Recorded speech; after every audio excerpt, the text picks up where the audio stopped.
Saint Paisios the Athonite, the Holy Hesychasterion, Evangelist John the Theologian, Vasilika, Thessaloniki, Greece. Apolitikion hymn, Plagal of first mode. Let us worship the Word. Having received the fire of fervent love, you devoted yourself entirely to God through profound asceticism, and became the consolation of many people. Exhorting by divine words and miracle-working prayer, O God-bearing Paisios, you do now ceaselessly intercede for the entire world, O Venerable One. Kontakion hymn, Plagal of fourth mode, O Champion General. Having lived an angelic life upon earth and shining radiant with love, O Venerable Paisios, you did show yourself a great pillar to monastics, a guide of the faithful toward a holy life, and the sweetest delight of humankind. We thus proclaim, Rejoice, O Universal Father. Megalinarion hymn. Rejoice, O lover of quietude and imitator of the compassionate Lord. Overflowing with divine love, you did dedicate yourself to God and to the people, O Father Paisios. Prologue.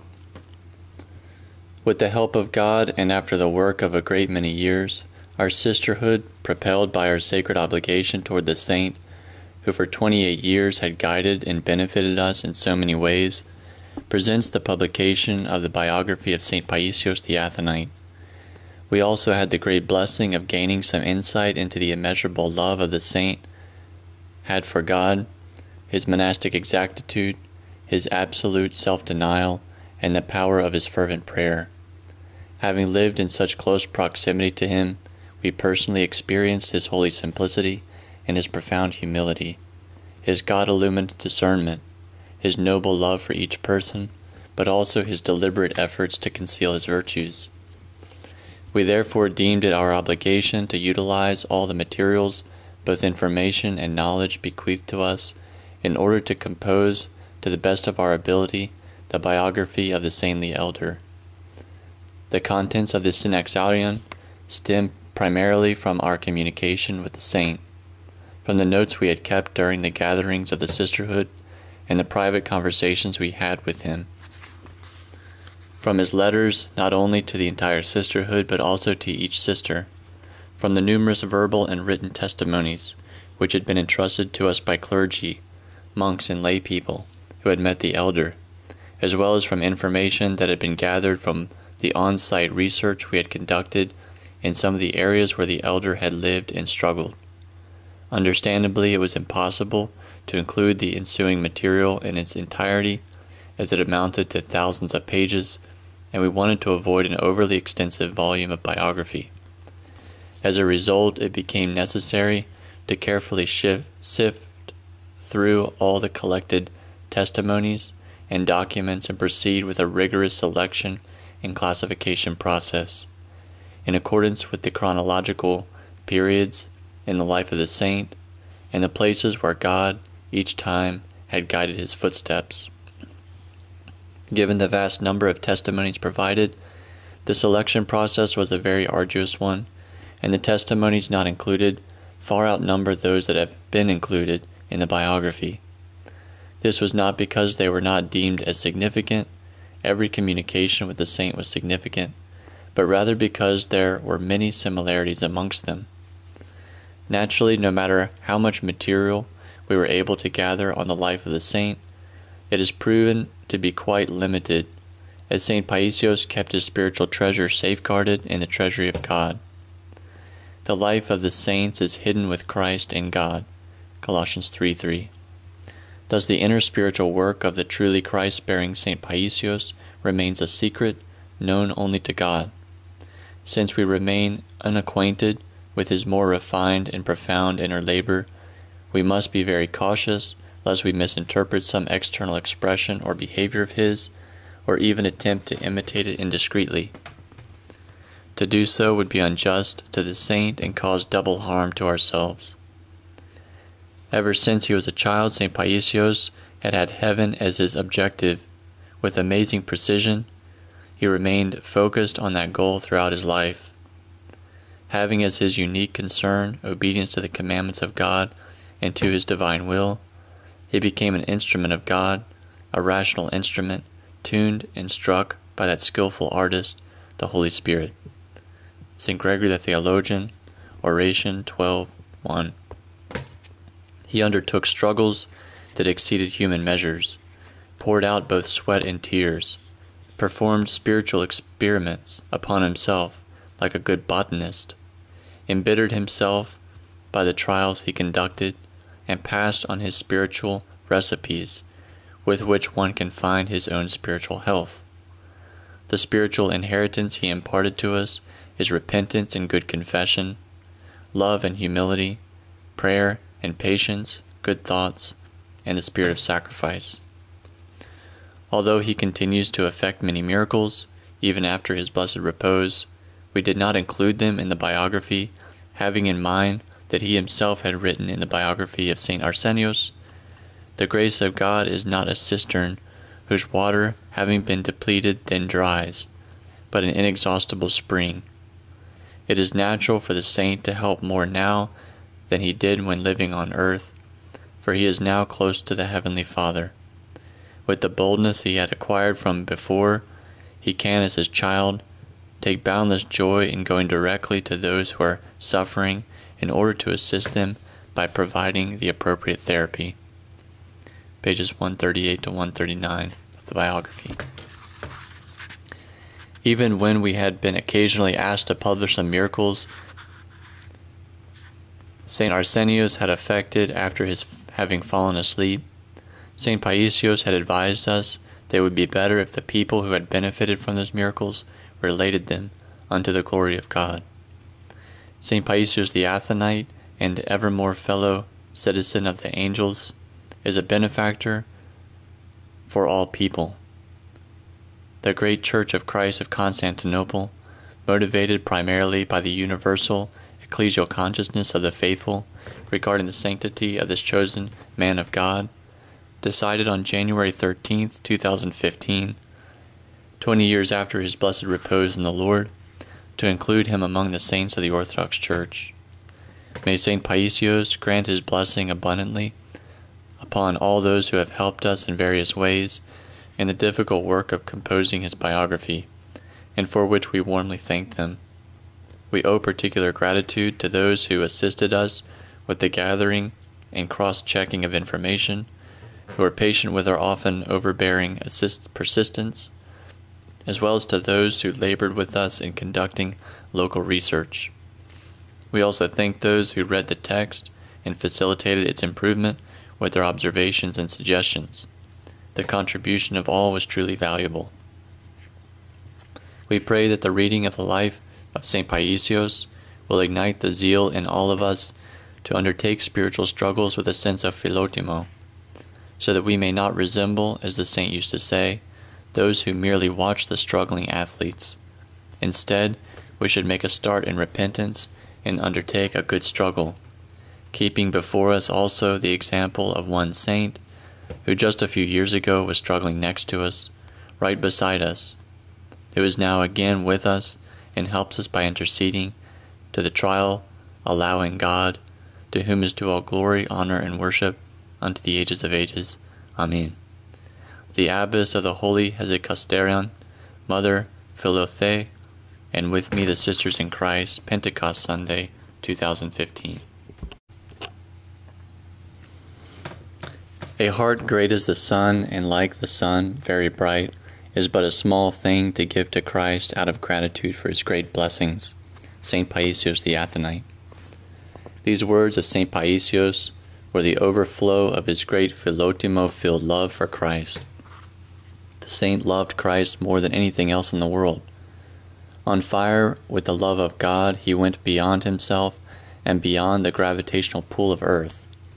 He lived without recognizing any entitlement whatsoever for himself, having only one sole obligation, to give continually and to give of himself, to sacrifice his own self to God with asceticism and to his neighbor with love. Chapter 1. From the frontier town of Pharasa to the homeland of Greece. Origins, the village of Pharasa. St. Paisios was born in 1924 in Varasa, a leading frontier town in the depths of Asia Minor. At the start of the 20th century, that isolated place continued to be a small piece of Greek Orthodoxy in the midst of Turkey. Its inhabitants were poor in regard to material goods, but well endowed with courageously gallant souls and bodies. They lived by cultivating the earth and laboring in the iron production furnaces, yet were always ready to sacrifice themselves in order to protect their land from Tsitis, the Turkish irregulars who constantly threatened them. Ecclesiastically, Varasa belonged to the jurisdiction of the metropolis of Caesarea of Cappadocia, whose arch-shepherd for 40 years, from 1832 to 1871, was the remarkably intrepid Pharisiote Bishop Paisios II, to whom the ecumenical patriarch also assigned difficult missions which required his presence before the Turkish authorities. This dynamic bishop always looked after Varasa, his particular place of origin. Towards the end of his life, around 1867, he assigned another Pharisiote, Father Arsenios, who had just begun the Cenobitic life at the holy monastery of the precious forerunner, John the Baptist, near Caesarea, to serve Varasa as its priest and teacher. In Varasa, Father Arsenios continued to strictly observe the monastic order of worship, fasting, vigils, and prayer, and as a monk in the fullest sense, he transmitted to all the exactitude of orthodoxy, the ascetic, struggling spirit, as well as devout faith. Footnote: the phrase "a monk in the fullest sense" was also the goal of St. Paisios from childhood.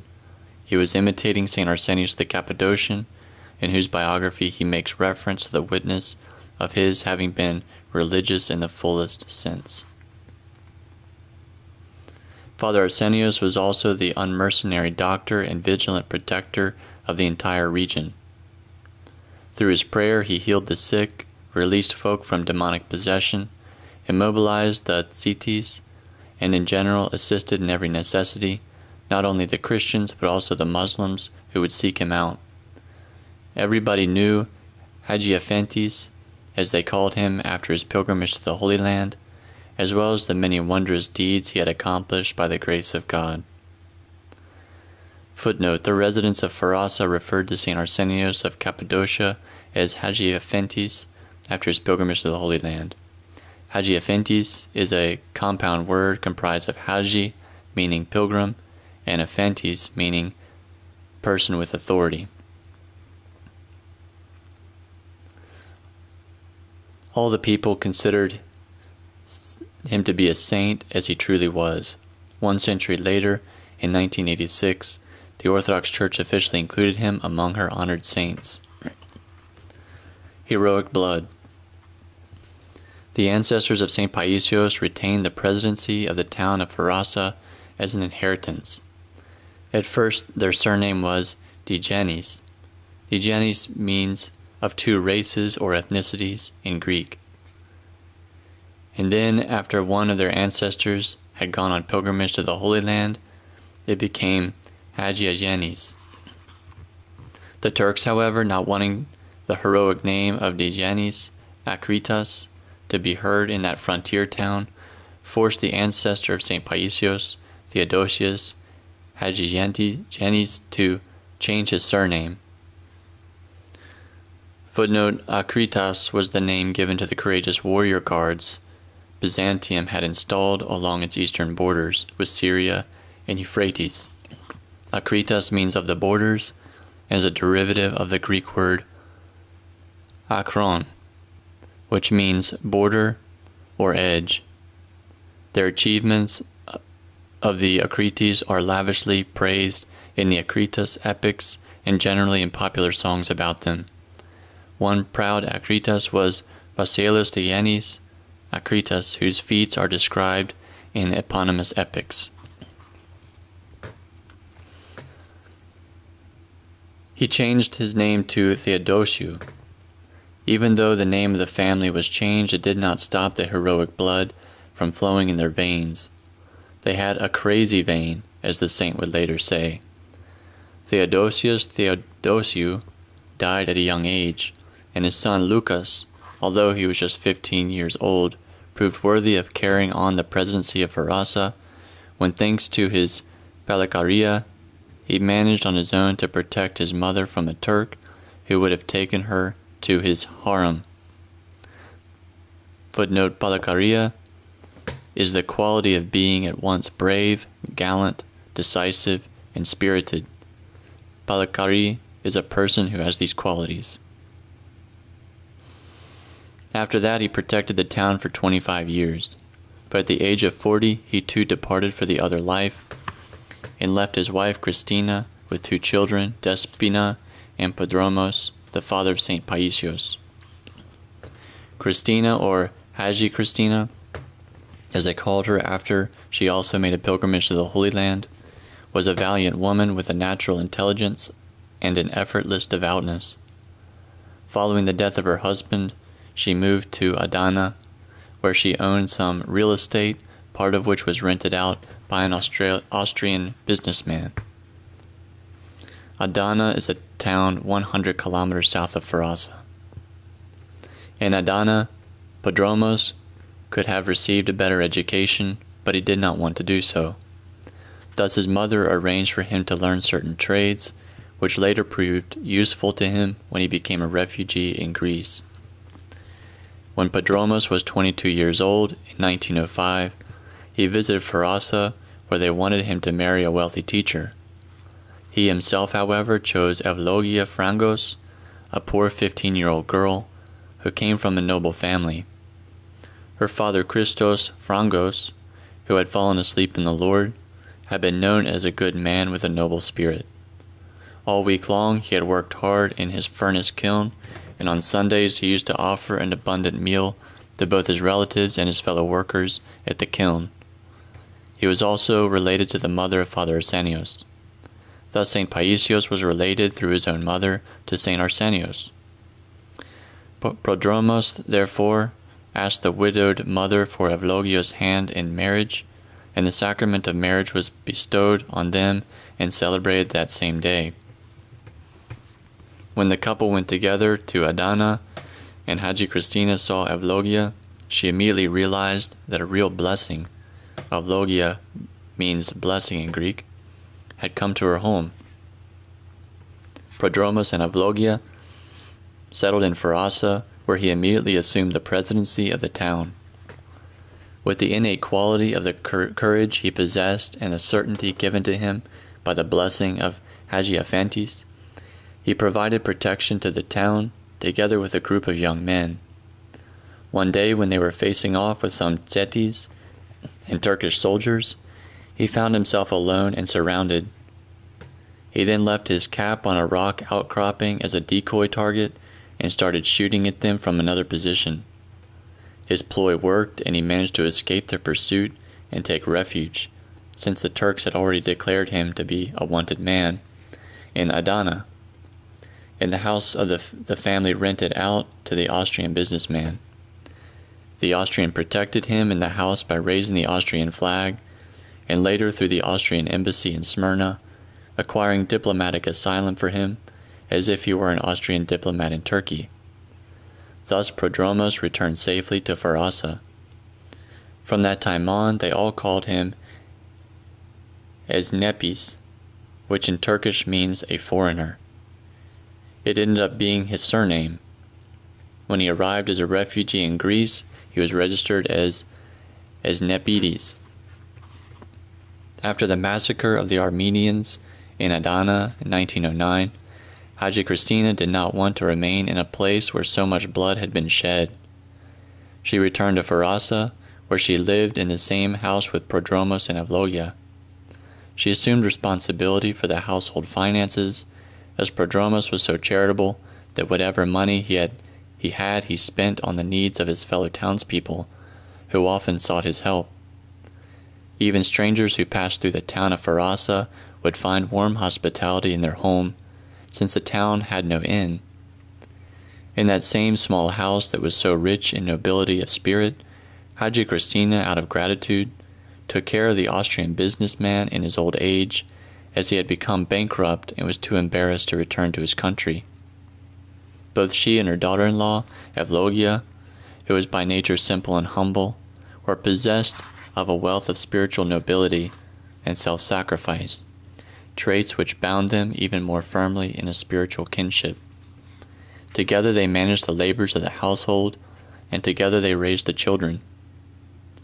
The first two children of Prodromos and Evlogia died soon after having been baptized. When the third child was born, Father Arsenios named her Zoe, meaning life in Greek, and prayed to God that she live. The child indeed lived, as did the other children who were born afterwards. St. Paisios was the 8th child, and he was born on the feast of St. Anna, the ancestor of God, July 25th, 1924, on the old calendar. It was during those days that the sad news of the forced expulsion of the Greeks from Asia Minor arrived in Pharasa, and everyone was preparing himself. Among the preparations undertaken by Hesychasterion was to baptize all the unbaptized children of the town in the event that any child should die on the long and difficult journey without the benefit of baptism. When the time came to baptize the infant of Prodromos and Evlogia, who was just 13 days old, Hesychasterion, instead of giving him the name of the grandfather Christos, which had been the choice of the parents, gave the infant his own name, and said prophetically, "It is good for you to want to have someone to carry on after the grandfather, but don't I too want to have a monk to carry on after me?" So he told the godmother, "Give him the name Arsenios." A 40-day-old refugee child. A week later, on August 14th, on the old calendar, the Pharisiotes took to the road as refugees. Before they started, Hesychasterion prayed and beseeched God that no one be lost on the long and difficult journey. They set off on foot for about 150 kilometers to the port of Messina, where they boarded a ship that took them to the homeland of Greece. At some point, Evlogia placed a swaddled infant on the deck. Because the infant was covered, a sailor accidentally stepped on him. They all feared that the baby had died, and the mother hesitated to unwrap him, fearing the sight that would confront her. When they uncovered the baby, they saw the bruise on his tiny body, but his eyes were like rays of light. Later the saint remarked, "Oh, if only I had died then, when I just received the grace of holy baptism. They would have thrown me into the sea, the little fish would have rejoiced at having something to eat, and I would have been a little angel." The journey lasted a whole month, and on September 14th, on the old calendar, the day of the elevation of the Holy Cross, the Pharisiotes arrived at the port of Piraeus. As they stepped upon Greek land, they joyously celebrated the feast of the Precious Cross, believing that their troubles had ended. Unfortunately, they were to continue. Waiting to learn of their final destination, they ended up temporarily in tents near the port, where the conditions were very difficult. Then some Pharisiotes decided to establish themselves in the surrounding areas of Athens, while 3 weeks later the rest of them received orders to board the ship again, with the island of Kerkyra or Corfu as their destination. When they arrived there, some left for Plati and for the village of Drama, where the family of Prodromos Esnipides, together with another 17 families of Hesychasterion, settled temporarily in the fortress of Kerkyra. St. Arsenios Hesychasterion had prepared them for the splitting up of the town's families, as well as for his own departure from this life. When we go to Greece, our town will be scattered to its various regions. I will live only 40 days and die on an island. There in Kerkyra, the saintly priest of Pharasa, St. Arsenios the Cappadocian, fell asleep in the Lord on November 10th, 1924, on the new calendar. Minus their good shepherd, the Pharisiotes remained in Kerkyra for a few more months. They were later informed that they had been assigned to a more permanent settlement near Igumenitsa, an area then inhabited by Turks. With the exchange of populations, those Turkish families would be going to Turkey, and their houses would be given to the Greek refugees. Profoundly sad at having to leave behind the grave of Hagiophantes, the Phariseotes left Kerkyra and set up tents near the village of Plataria, waiting to be given houses. Footnote: Plataria is a coastal village located in the Epirus region of Greece. 1.5 years went by, however, and they were still living in huts and tents because the Turks, using bribes, had managed to remain in Greece. Then Prodromos, wishing to put an end to their great tribulation, went to Athens and met with the prime minister over the matter. Meanwhile, some Phariseotes, who had settled in Athens, had found a house for him and his family, and suggested that they settle there. Prodromos, however, did not want, under any circumstances, to abandon his fellow townspeople. He returned to Plataria, and in a few days the Phariseotes were directed to depart for Konitsa in Epirus.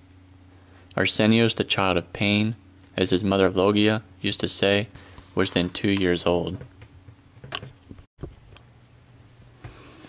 Chapter 2. The years of his childhood and youth. Familial nurture.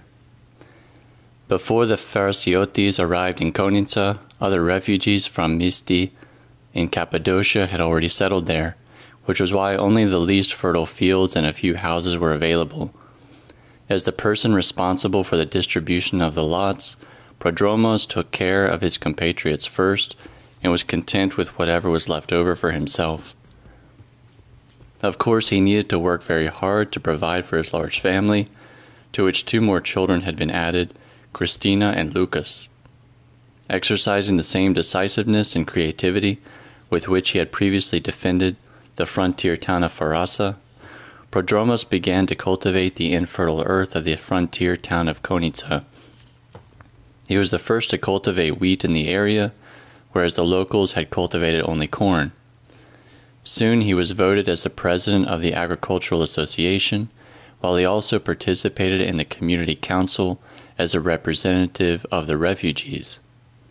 He resigned from the council in protest when, after a national holiday, the members of the council had shared amongst themselves the money that had been left over from a collection for the celebration of that holiday. He preferred to have his family go hungry rather than to take such money for his household. In addition to his agricultural tasks, he also went up into the mountains to hunt wild boar. Even at home, he had set up a workshop where he made cabinets, plowshares, hunting guns, shoes, and whatever else was needed. There, little Arsenios often played next to his father. Later in life, he recalled, "When I was a young boy, I made discoveries.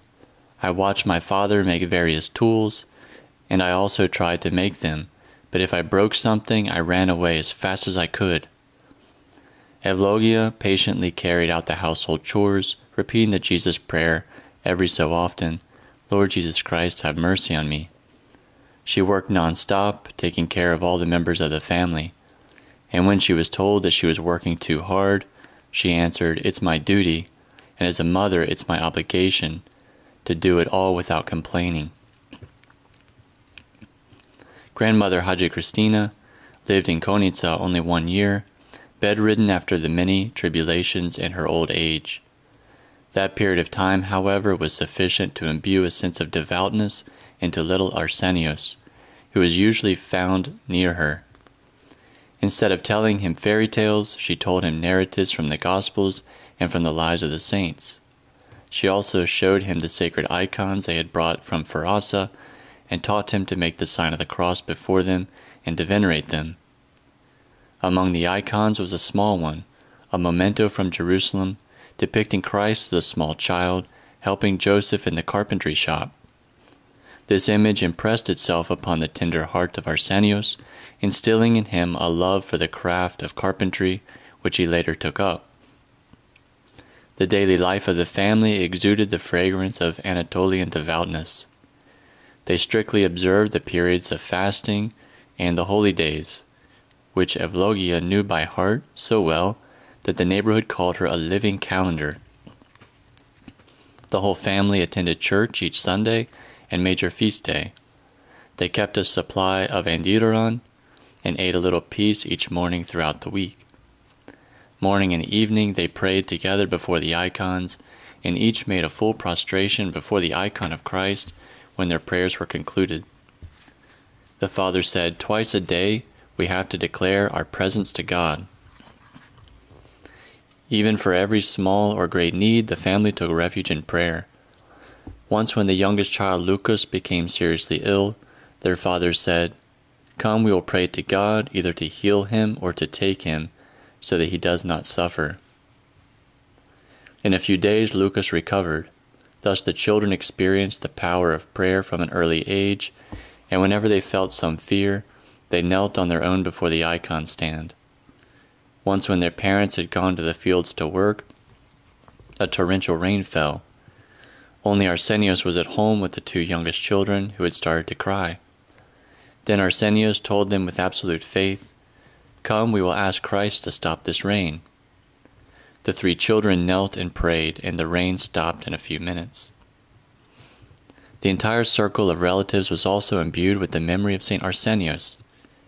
Each time they were visited by their relatives, and primarily by Prodromos Kurtsinoglu, who had been the chanter for St. Arsenios and known him well, the usual subjects of conversation were the ascetic life and the miracles of the saint. In the house, not a day went by without hearing something about St. Arsenios.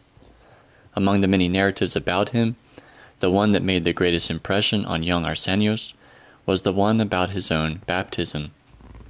Thus, in a natural manner, he became connected with the saint who had given him his name and expressed the hope that he might one day be a monk to succeed him.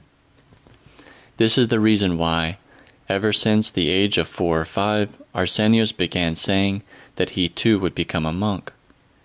Therefore, whenever he played with the other children, who made little houses, Arsenios made little monastic cells, as he imagined the cell of Hagiophantes had been.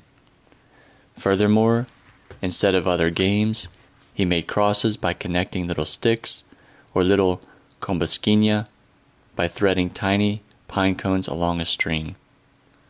Komboskinia is the prayer rope with 33, 50, 100, or 300 knots, used by the Orthodox to count the number of times the Jesus prayer is repeated. Prodromos and Evlogia were careful to raise their children in the training and admonition of the Lord, Ephesians 6:4. But each parent helped the children in their own way. Their father was strict and often punished them.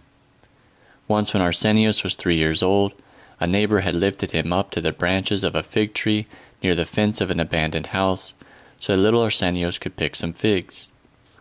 When his father learnt of it, he spanked Arsenios. "Why are you spanking him?" his mother asked. "What did he know? He's just a small child. How can you stand hearing him cry?" But his father said, "If he had cried when that man had lifted him up to pick the figs, he would not be crying now. But it seems that he too wanted to eat figs, so let him cry now." In contrast, his mother confronted childhood mischief in a noble manner and tried to help the children discern what was good as a necessity. There was a time when little by little Arsenios had eaten the spoon sweets that had been stored in a jar. So one day when visitors came to the house, Evlogia went into the kitchen to ready the sweets for serving. Arsenios ran into the kitchen and found his mother holding the empty jar. "Did you eat the spoon sweets, my pride and joy?" she asked him. "Yes, mother, I ate it," he answered.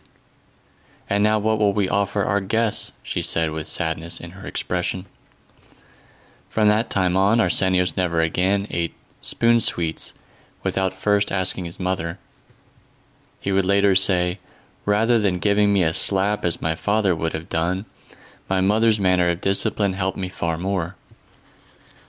Naturally, they both loved me, but what corrected me more was the distinctively noble behavior of my mother. Evlogia used to turn her head away and pretend not to have seen the children doing some mischief because she did not wish to upset them. This, however, would break the sensitive heart of Arsenios. Look, he told himself, I did something mischievous, and Mother not only does not discipline me, she even pretends not to see me. I will never do that again.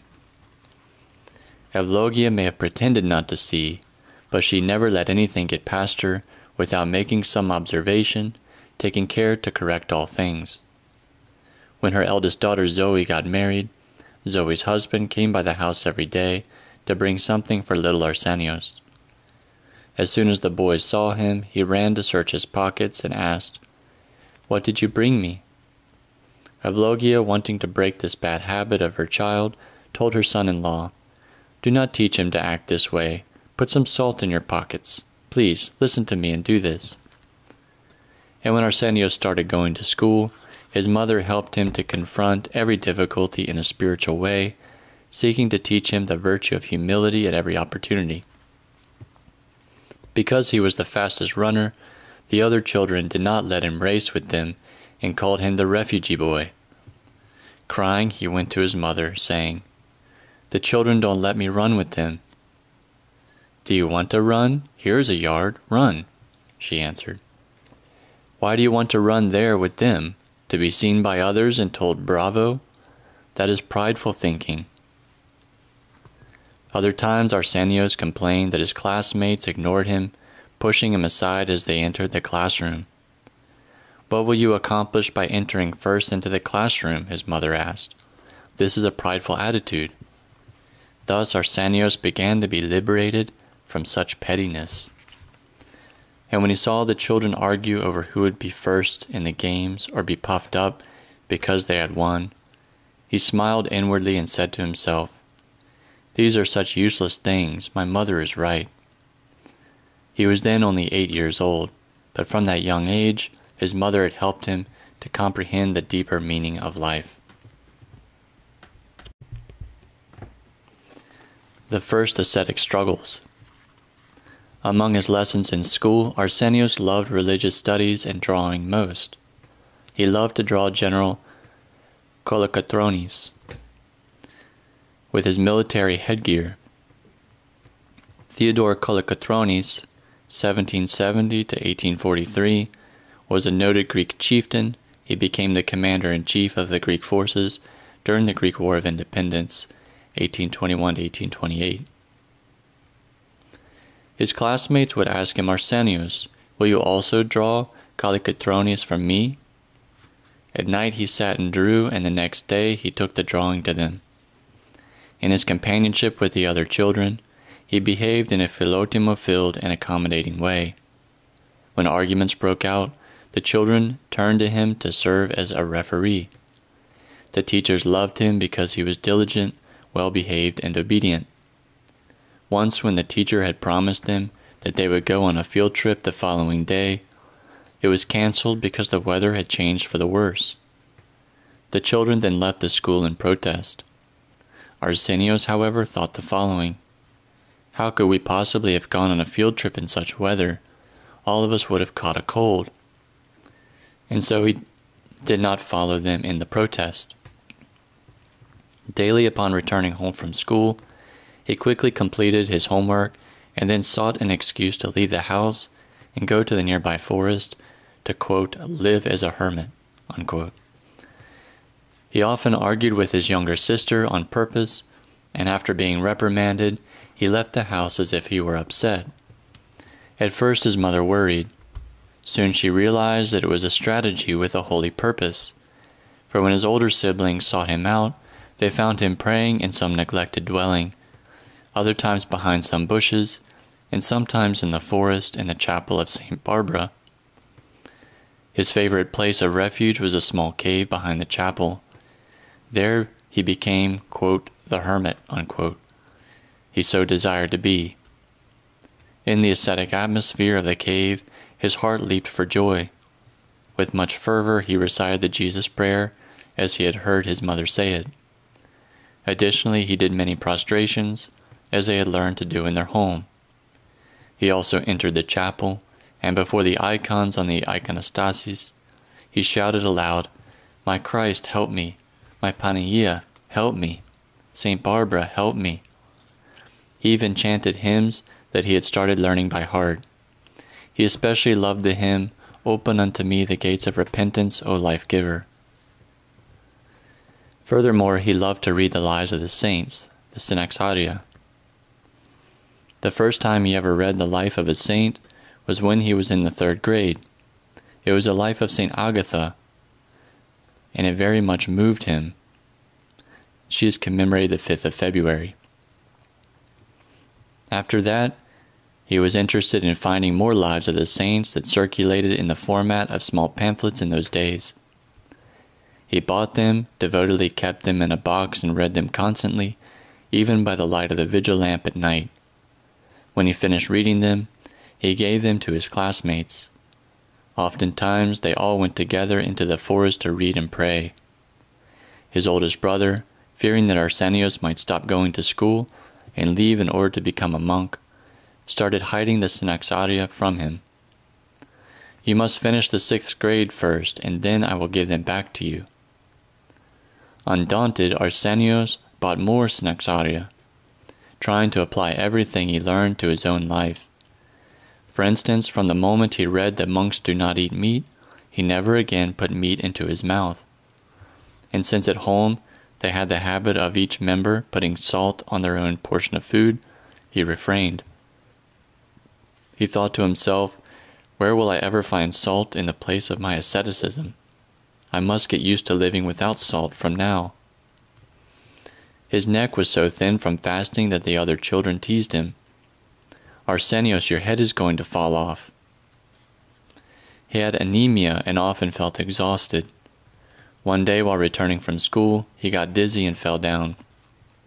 In order not to be seen by anyone and reported to his family, he dragged himself to the edge of the road and waited there until he recovered.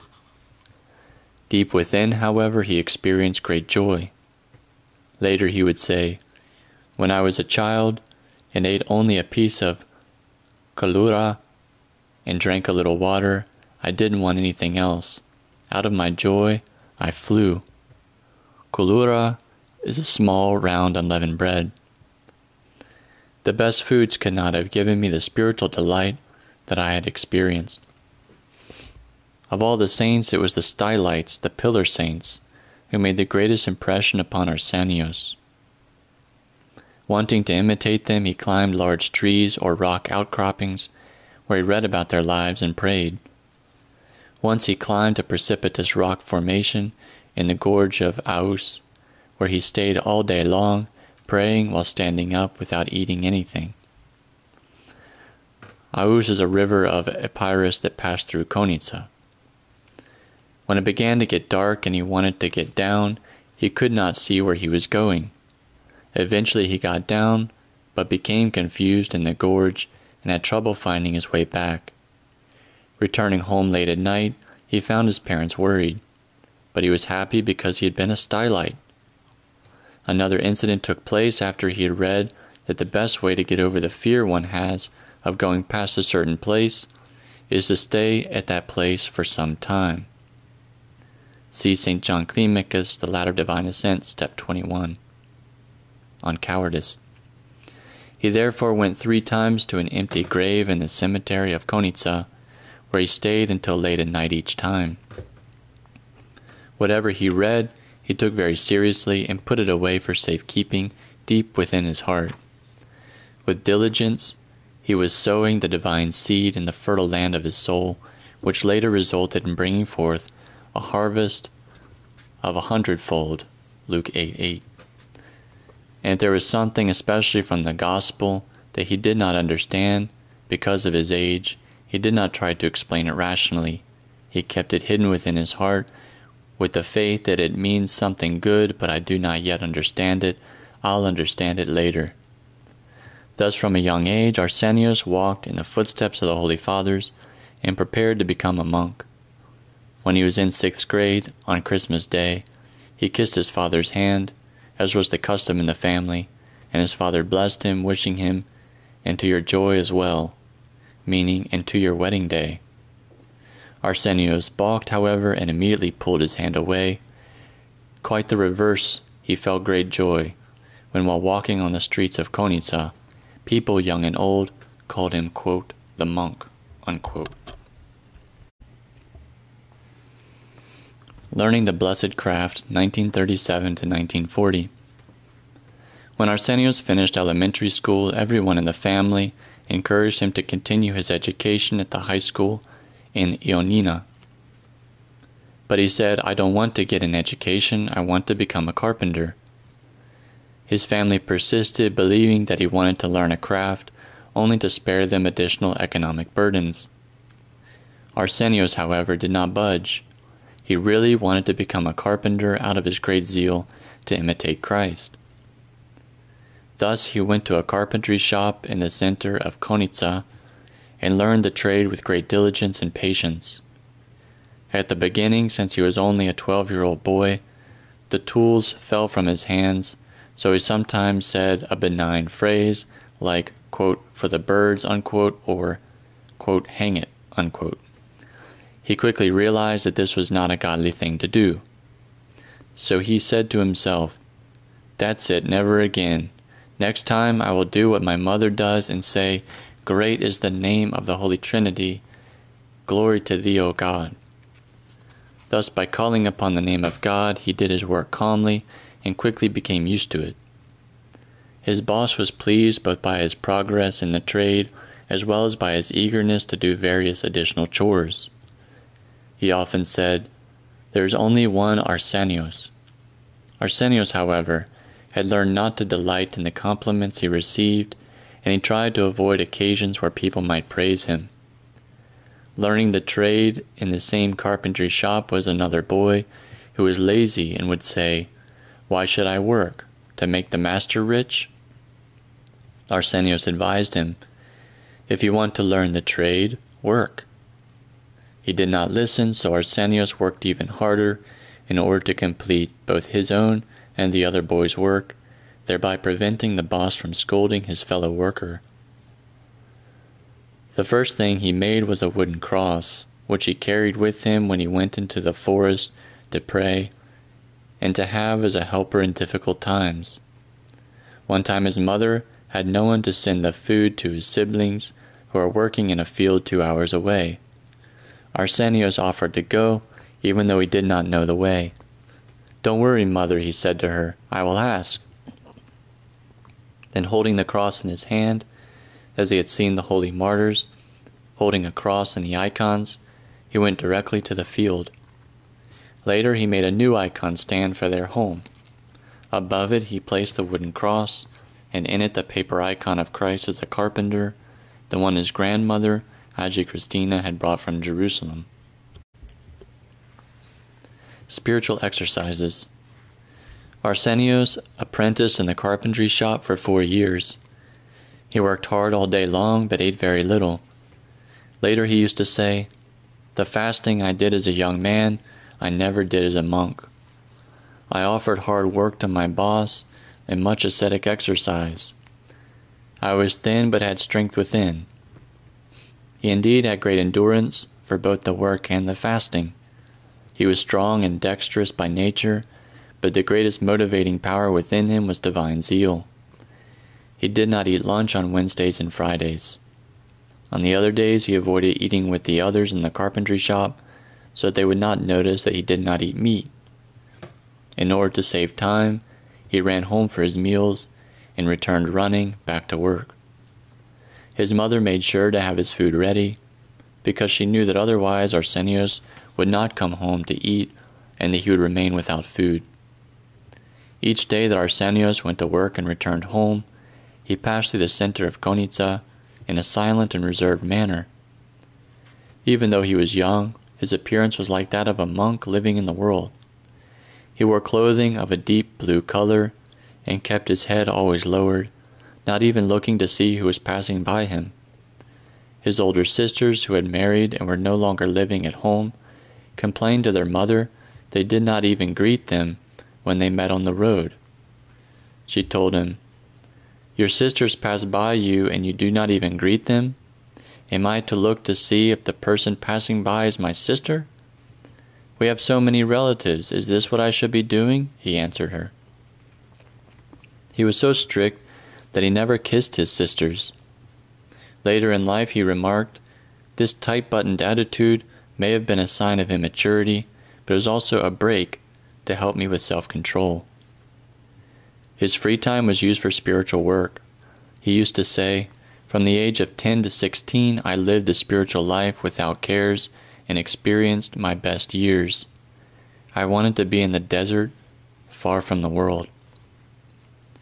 After work, he usually went to read Vespers at the chapel of St. Barbara. He spent Sunday afternoon in the forest, reading the life of some saint. He especially liked the life of Blessed Fotini the Hermitess, which for him held second place after the Gospel. That book had stirred his desire for the ascetic life in the desert all the more and helped him greatly in reciting the Jesus Prayer. It also helped him to think about how very helpful chastity is for leading a spiritual life. For while St. Mary of Egypt, who had lived a sinful life, had had many temptations in the desert, Blessed Fotini the Hermitess, who had lived a chaste life, lived her life in the desert in a state of exhilaration as a spiritually noble maiden. The book had such great merit for Arsenios that he bought a second copy so that he could give it to anyone who might ask for it. In the beginning, some children who were younger than he was followed him in the forest, and they too read from the books he gave them. But when their mothers realized this, they did not allow them to spend time with Arsenios, lest they too keep strict fasts and become ill. He therefore remained alone, and the other children began to tease him by calling him Prophet Isaiah, Prophet Jeremiah, or Saint Onufrius.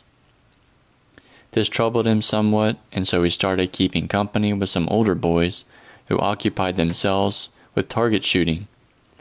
Soon he became the best shooter.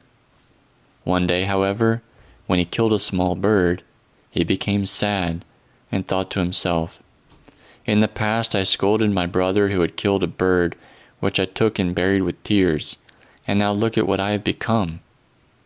He therefore threw away his slingshot and stopped keeping company with those boys because he realized that it was doing him harm. Following that, for 2 or 3 Sundays after the Divine Liturgy, he took walks in the zoological garden of the agricultural school.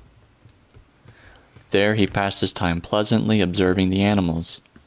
But again he was troubled and asked himself, "Is it worth it to give my heart to a pleasant vision and succumb to such delights? Does this not separate me from Christ? I am putting an end to this. I will go up to the mountain." But even there he had to struggle, so that his heart would not be stolen by a pleasantry that appeared to be spiritual but was not. He thought thusly, "On that peak there is a beautiful view. You can see the gorge, the river. Sit there on the rock under the pine tree to read and pray." "No," he answered himself, "I will go down and sit in that hollow which does not have such pleasantries." And finally, by denying his will, he realized that he received greater comfort down in the hollow of the gorge rather than up at the top of the mountain. Arsenios, as a struggler who constantly invented ways to resist everything that would steal his heart, decided afterward to go neither to the mountain nor to the gorge, but instead to remain shut up in the house. He bought a small lathe, and during his free time, he closed himself off in his room, making small handicrafts and saying the Jesus Prayer. At first he found it difficult to restrict himself to his room, but he understood that it would be helpful to him spiritually, and accepted it as a need that he gradually came to love. Arsenios did not undertake the struggle without reason or egotistically, but with full consciousness, in order to go against his willfulness to subdue his self, as he would say later in life. Despite his youthful age, he understood that even if what you yearn for is good, it has willfulness within it, and willfulness does not help you. It does not liberate you, so that you can be united with Christ. With it you love Christ, but you love him in your own way, holding on to what you presume to be good inclinations. Struggling in this manner, he learned that when you sacrifice what you yearn for the sake of Christ, then Christ gives you a greater consolation. And when you have no yearnings whatsoever, then your life becomes a festival. You enjoy all things, and your heart is entirely given over to Christ. Having applied this principle from an early age, the saint built his subsequent life upon it. I am the resurrection and the life. When Arsenios was 15 years old, his older brother worried that he might get sick from the strict fasting.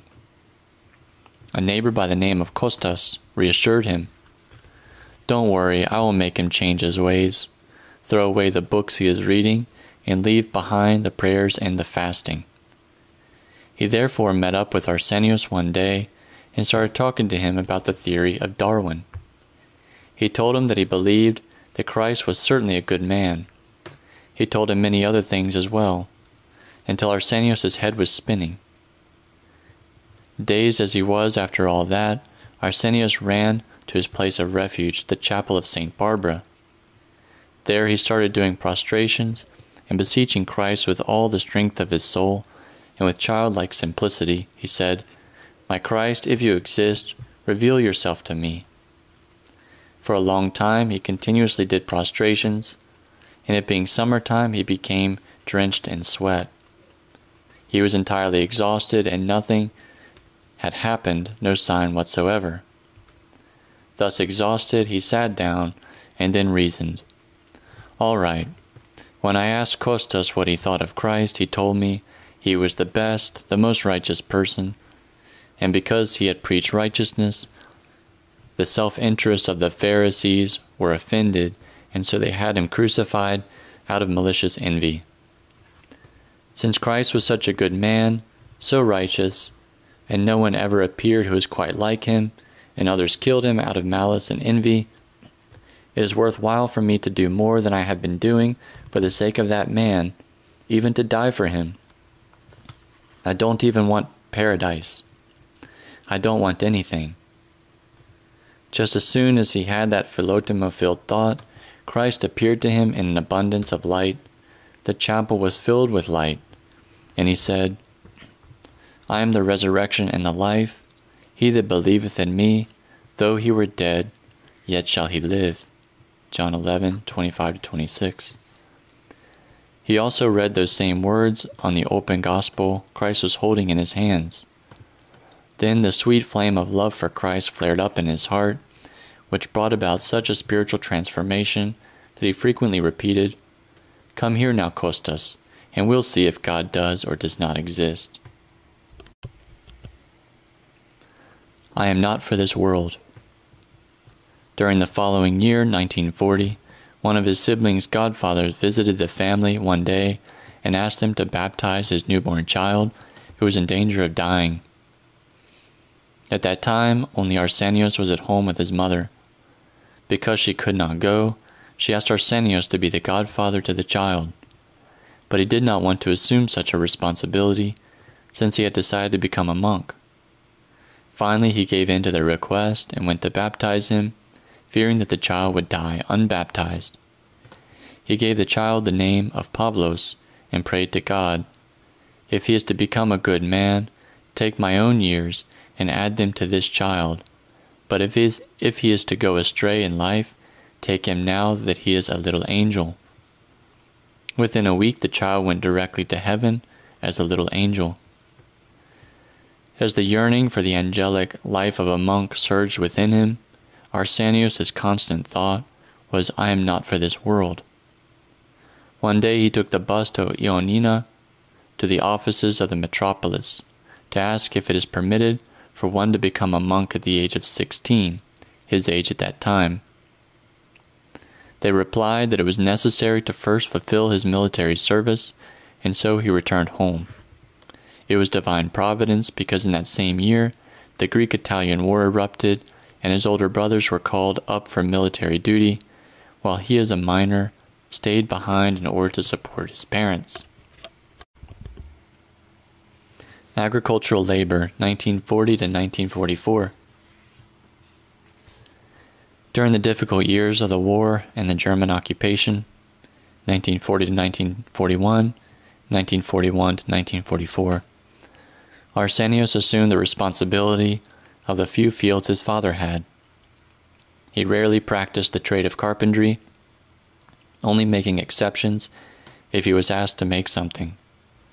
He accepted no money, however, saying, "I just work so that I will not forget the trade." Even though the agricultural chores were many and he did not know enough about them, he never worked on Sundays or holy days. He preferred to work harder on the other days than to work on holy days. One year during the harvest, the threshing machines arrived in Konica on a Sunday, and Arsenios' family was informed that the work was to begin with their fields. "I do not work on Sundays," Arsenios said to his father. "Let them come on Monday." And to his father's fear that if they lost their turn with the machines, that they would be obliged to harvest with the animals, Arsenios replied, "It does not bother me, I will just continue harvesting until Christmas." Thus he went to church without being concerned as to what might happen. In the end, some problems arose with the machines, and the family was informed, "Forgive us, some problems have occurred with the machines. We will take them to Ioannina for repairs, and on Monday will come to start with your fields." Arsenios went to the fields carrying with him the life of some particular saint. He even read on the way, and in the field he stopped work at intervals in order to read. Some people working in nearby fields remarked, "Arsenios, when are you going to work?" "The work will get done," he answered. "How will it get done if you sit and read for 2 hours? Arsenios, however, was energetic and could get a lot of work done quickly and efficiently. He often went with other young men to pasture the horses in communal pasturing fields.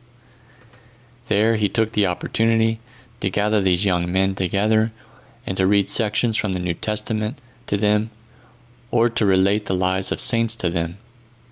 His manner of reading or talking was so vivid that they all listened to him attentively, as if they were seeing the actual events play out before them. Yet his own behavior was itself a living sermon. He was the one who ran to prevent the animals from getting in to the cultivated fields. He was the one who eagerly went to fetch water for all of them, and to provide whatever other service was needed. And when the boys, while returning from the pasturing fields, collected firewood from the private fields along the road, he prevented them by saying, "It is better to cut wood from the forest even if we get tired hauling it to the road, because otherwise we are committing a wrong." At that time the villagers guarded their fields at night, and Arsenios guarded a field of melons. He did this with joy, because it gave him the opportunity to pray during the still of the night. Whenever he realized that someone was passing by, he cut a melon and gave it to him. Each day he also gave some melons to the 10 children of a poor whitewash plasterer who lived near their melon field. And in the morning before returning home, he left a few melons along the road for passers-by. To his own family, who noticed the disappearing melons, he said, "Well, yes, I do give a few away." However, he did not let some Italians take the melons which he had set aside for seed. Without fear, he simply told them, "We have set these melons aside for seed. You may take from the others over there."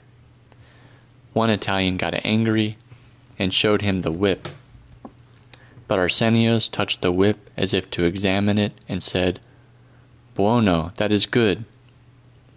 The Italians laughed and went away without taking anything. Spiritual work. In 1940, the husband of one of his sisters was killed in the war, leaving her a widow with 2 little girls. For 2 years, Arsenios visited them every afternoon to keep them company and to comfort their pain.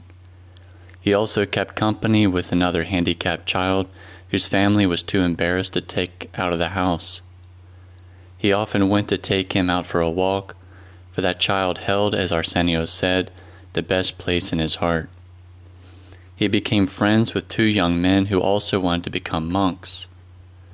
Footnote, they were later Athonite fathers, Father Pavlos Zisakis, who served as the abbot of the holy monastery of Great Lavra, and Father Kyrillos Mantos, elder of the Holy Kali of St. Nicholas Butzeris. And the time spent with them was helpful to him. They often read Vespers together at the chapel of St. Barbara. Other times they walked for 8 hours as far as Monodendri. And this is one of the Sogorokoria in the prefecture of Ioannina in Epirus. To visit the monastery of Prophet Elijah, where a very devout elder, Father Iakovos Valodimos, lived an ascetic life. Footnote, Father Iakovos is mentioned in, he's a contemporary saint mentioned in a text by Archimandrite Harlambos Vasilopoulos. Once when they went there for divine liturgy, a rather young woman dressed in black stood next to Arsenios and looked at him constantly as she made the sign of the cross. Arsenios thought, what kind of person is she? Why is she looking at me like that? When the divine liturgy ended, the woman, however, invited him to her home because he so resembled her son who had been killed in the war. That incident caused him to loathe his own self, as he later said, and to decide to never again have judgmental thoughts. After a short period of time, he nevertheless again had judgmental thoughts. One of his brothers, who was a soldier, had made an agreement with an officer to send 2 containers of oil from the army to the Church of the Holy Apostles in Lower Konitsa, which had meager assets. Arsenios did not know about this. When a message from the army to return the empty containers was later sent to their home, he came to the conclusion that his brother had stolen oil from the army, and that since this had been disclosed, the authorities were now seeking the empty containers from their family. After writing a stern letter to his brother, Arsenios received the reply, "Ask the sexton of the church in Lower Konitsa for the containers." He then made the firm decision to never again judge anyone. "This is the end, period," he said to himself. "You are crooked and you see everything crookedly. Look after yourself and become a proper human being." Constant self-examination was the most essential spiritual work that Arsenios did, and he had begun doing it from very early on in his life, since even as a young boy he had carefully observed his thoughts, his yearnings, his words, and his deeds. He was also accustomed to examining himself each evening and grading himself accordingly. If he found that he was not careful in something one day, the next day he was more careful, and thus he was able to closely track his spiritual progression. The study of the self, he later said, is the best of all studies. The joy of sacrifice. After the war with the Italians and before the national resistance had been organized against the Germans, Arsenios' brothers returned to Konitsa, and they all worked together in the fields. Arsenios did whatever he could in order to provide them with some time to relax. Once, because the work they had to do was urgent, they had agreed to start early the next morning. The night before, however, one of the neighbors invited his brothers to a celebration, and they went. When the celebration started, there was so much noise in the neighborhood that Arsenios could not sleep. So he went down to the basement to sleep in the hay. He never for an instant imagined that since his brothers had gone to celebrate, the work could be postponed, and he too could just go to St. Barbara and have a, quote, spiritual celebration, unquote, of his own. Thus at dawn he started alone for the field. Just then he saw his brothers returning from the celebration. "I better hurry," he thought, "because who knows when they will wake up." On that day he pushed himself hard and finished the work of 3 workers. He did it with all his heart, and for his sacrifice he felt within himself a great sense of joy. Naturally, he was eager to sacrifice even his life for his brothers. The day the Germans entered Konitsa in early June of 1941, his 2 brothers had gone down to the valley to hoe the corn. As soon as the warning came that the Germans were coming and that wherever they went, they were setting fires and killing people, the villagers all rushed to go up to the mountain. Arsenios then wanted to go down to the valley and warn his brothers, but his mother did not let him because everyone was telling her, "The others are lost now anyway. Don't let him go and lose him as well." Arsenios, however, discounted all that and took off at a run. In his haste to get started, he did not tie his shoestrings well, and as he was going through a recently watered field, his shoes got stuck in the mud. In order not to delay, however, he continued running with his bare feet along the riverbed, which was full of thistles. For the better part of an hour, he ran over the thistles in the heat of the summer, and their thorns made his feet bleed. As he arrived in the field, the Germans were also just arriving with their weapons. "The Germans are here," he told his brothers. "Just continue hoeing and I'll pretend to be thinning out the corn stalks." The Germans passed by without saying anything to them. Afterwards, Arsenios noticed that his feet had been lacerated. Until then, he had not noticed anything. Later, he remembered the incident and remarked, "That running had joy in it. It had the joy of sacrifice. If I had not run and something had happened to my brothers, I would have suffered pangs of conscience over my own comfort and convenience."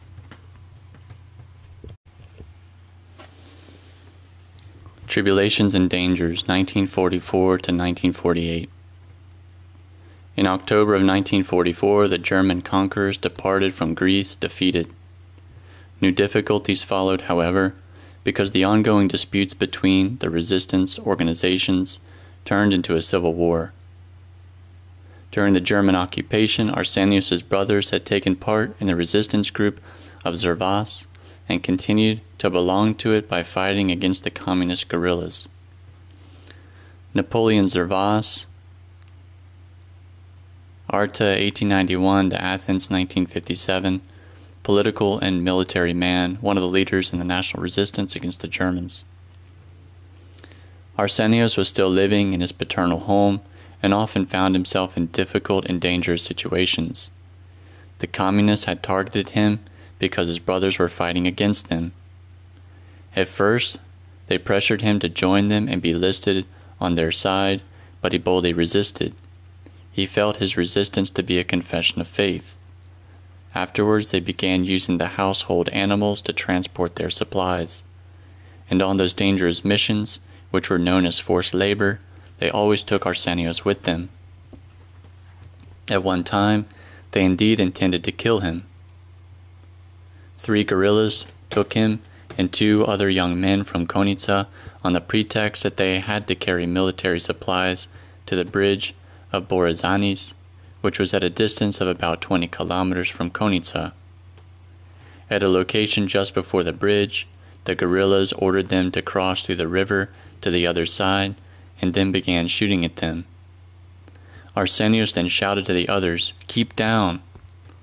And he, as a spiritual, gallant, and fearless young man, stood up straight and prayed at a distance of 1 meter from the others, in order to make himself the sole target at which the guerrillas could shoot. The guerrillas shot continuously, without, however, hitting Arsenios or the other 2. When the supply of bullets ended, the 2 young men got up and began throwing stones at the guerrillas. Arsenios restrained them, however. He approached the guerrillas and asked them calmly, "Why do you want to kill us?" "We want to kill Telemachos because his mother is an Italian. You and Dionysios because your brothers and his father are with Zervas." "Blessed ones, how can you blame us for that?" Arsenios asked them, and they hung their heads. In the end, they all returned together. When they arrived in Konitsa, some people who had known of the evil intentions of the guerrillas, were puzzled to see the 3 young men alive. "Why did you bring them back?" they asked. They did not know what to say in response, but the 2 young men knew that God had saved them thanks to the prayers of Arsenios. One night, in December of 1944, just when Arsenios had returned from forced labor, 2 guerrillas entered their house, one of whom they knew as a fellow resident of Konitsa. With the threat of their weapons, they seized Arsenios and began to take him away. His mother tried to intervene, and the one guerrilla from Konitsa stopped just short of killing her. In the end, they led him to the agricultural school, where they had commandeered about 200 nationalists and held them there for a week. During the interrogation, the provost marshal asked Arsenios, "Why have they brought you here?" "I am a nationalist," he answered, "and I have 2 brothers with Zervas." "And why are they with Zervas?" "Who is older, me or my brothers?" "Your brothers." "Since my brothers are older than me, are they going to give me an accounting of their doings?" "If you go on talking like that," the guard said in anger, "your head will become a football." Footnote, he meant that his head would be kicked like a football. "So be it," he answered. The guerrillas, however, knew that Arsenios was not concerned for his head, but only for his soul. To punish him, they schemed to endanger his soul by shutting him in a room with 2 scantily clad women. As soon as he saw them, he prayed, "My Pania, help me." Immediately the grace of God showered the chaste young man, and he looked at them without passion. He even spoke to them with a sense of pain for their condition, and they, embarrassed, left crying. Later on, Arsenios was able to treat the fellow resident of Konitsa, who had taken him prisoner to the agricultural school, with love and kindness. In fact, one day when he was passing by, Arsenios greeted him wholeheartedly. Someone who saw this asked him, "Arsenios, is he not the man who took you prisoner?" "Are we now going to apply the Mosaic law? An eye for an eye?" he answered, Deuteronomy 19:21. On another occasion, the same man was passing by their field while they were eating, and Arsenios invited him to join them. "Paniotis, come eat something with us." His mother found this strange and whispered, "Do you remember what that man did to us?" "Do you remember, mother, what the gospel says?" answered Arsenios. During the summer of 1946, to get away from the drudgery of having to participate in those forced labor assignments, he went with his sister Christina to Ioannina for 2 months. In the house they had rented, they one day offered hospitality to a man from Farasa. This man had been misled by evangelicals during his service in the army, but Arsenios did not know that. The evangelicals are a name given to those who comprised the first Protestant organization in Greece. Thus, when he saw the man's military backpack filled with heretical pamphlets, he took them and burnt them. To his sister, who had asked to use them as kindling, he said, "You will by no means use them to start your fire. They contain poison." During a forced labor assignment in the winter of 1946 to 1947, Arsenios almost drowned in a river, but the good God protected him.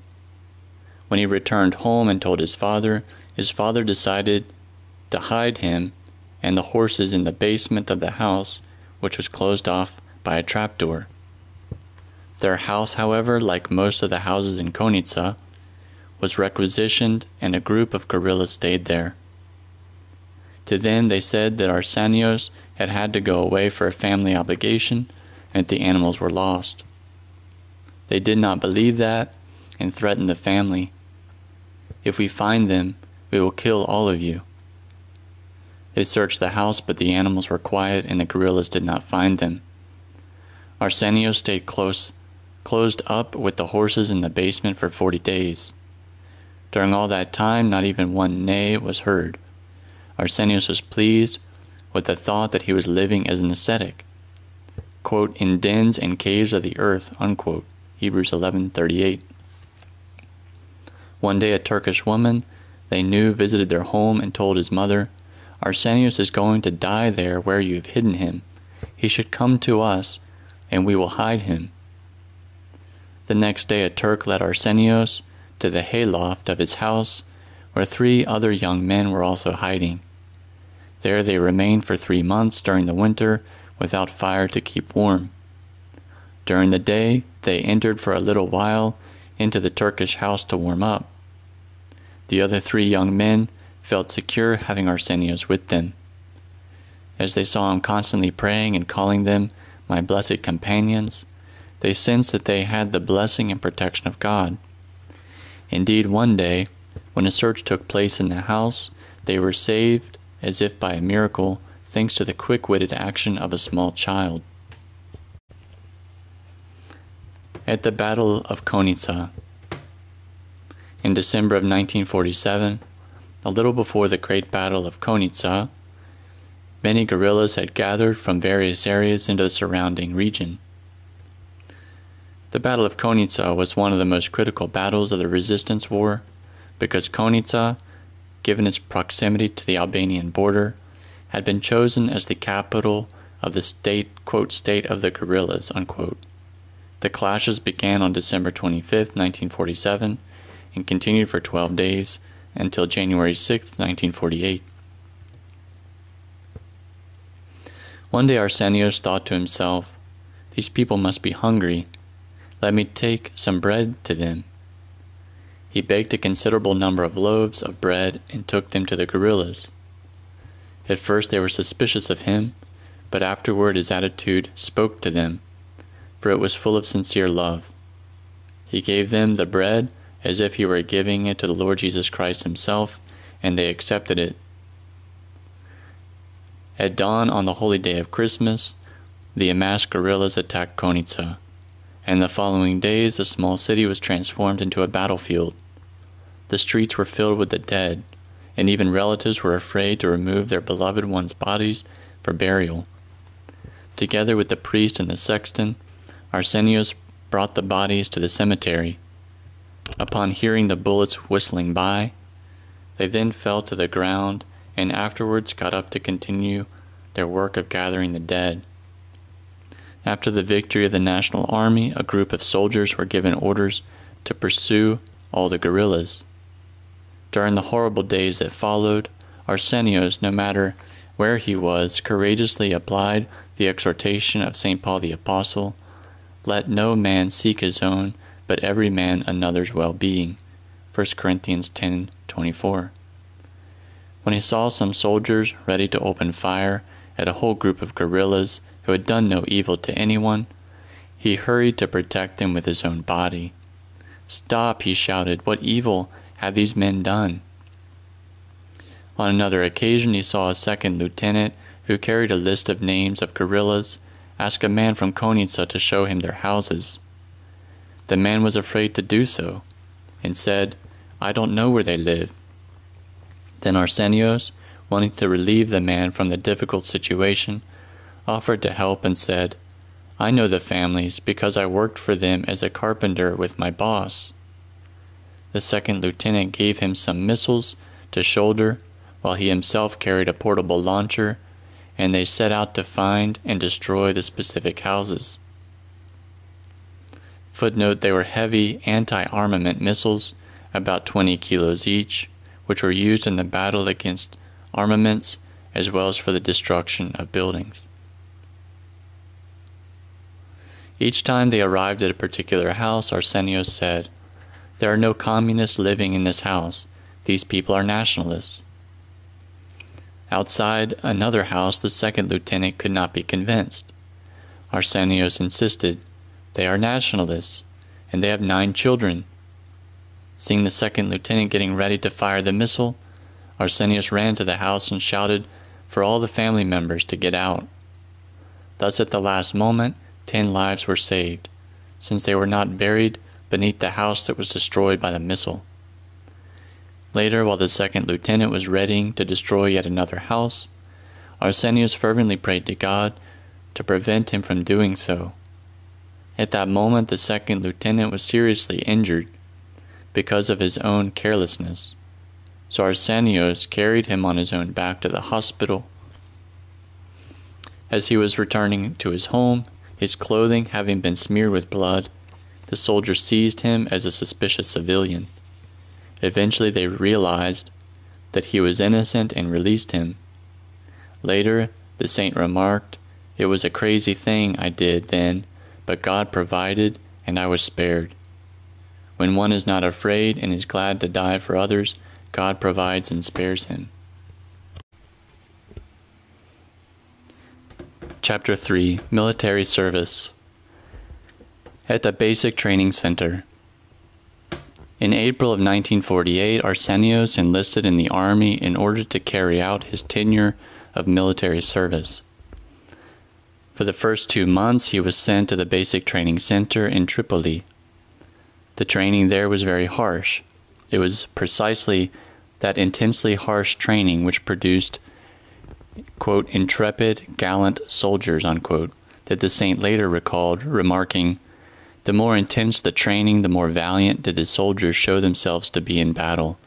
The more the sweat flowed in training, the less the blood spilled in battles."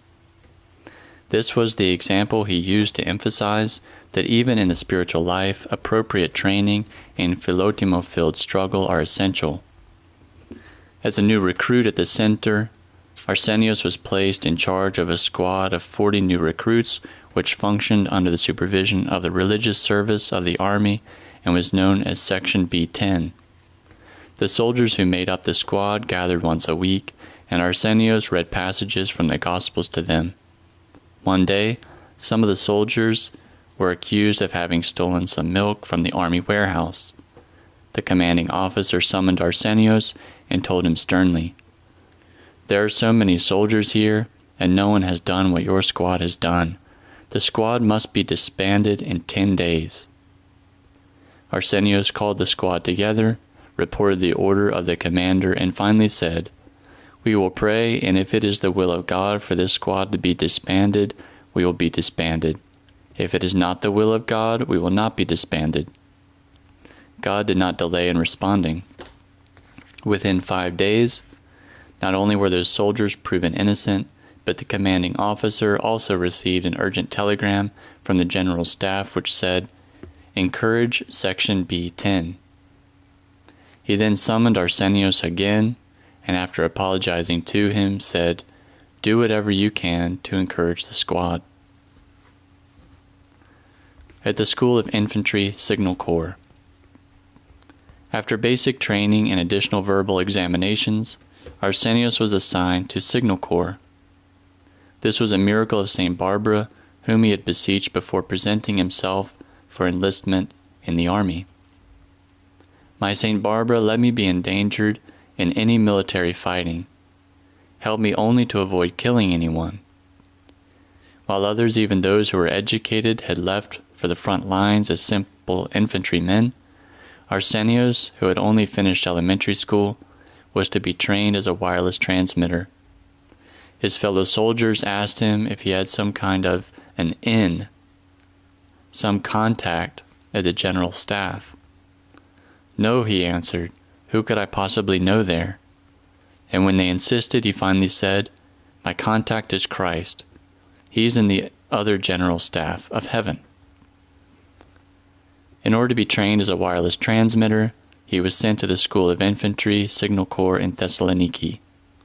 As the transmitters had to be deployed for military action as soon as possible, the training was intensive and accelerated. Thus what they had to learn in 6 months, they learned in 3, from June to September of 1948. Because he lacked certain knowledge, Arsenios faced some difficulties when he first began. Quickly, however, he came to love the work of the transmitters, which he later likened to the practice of prayer.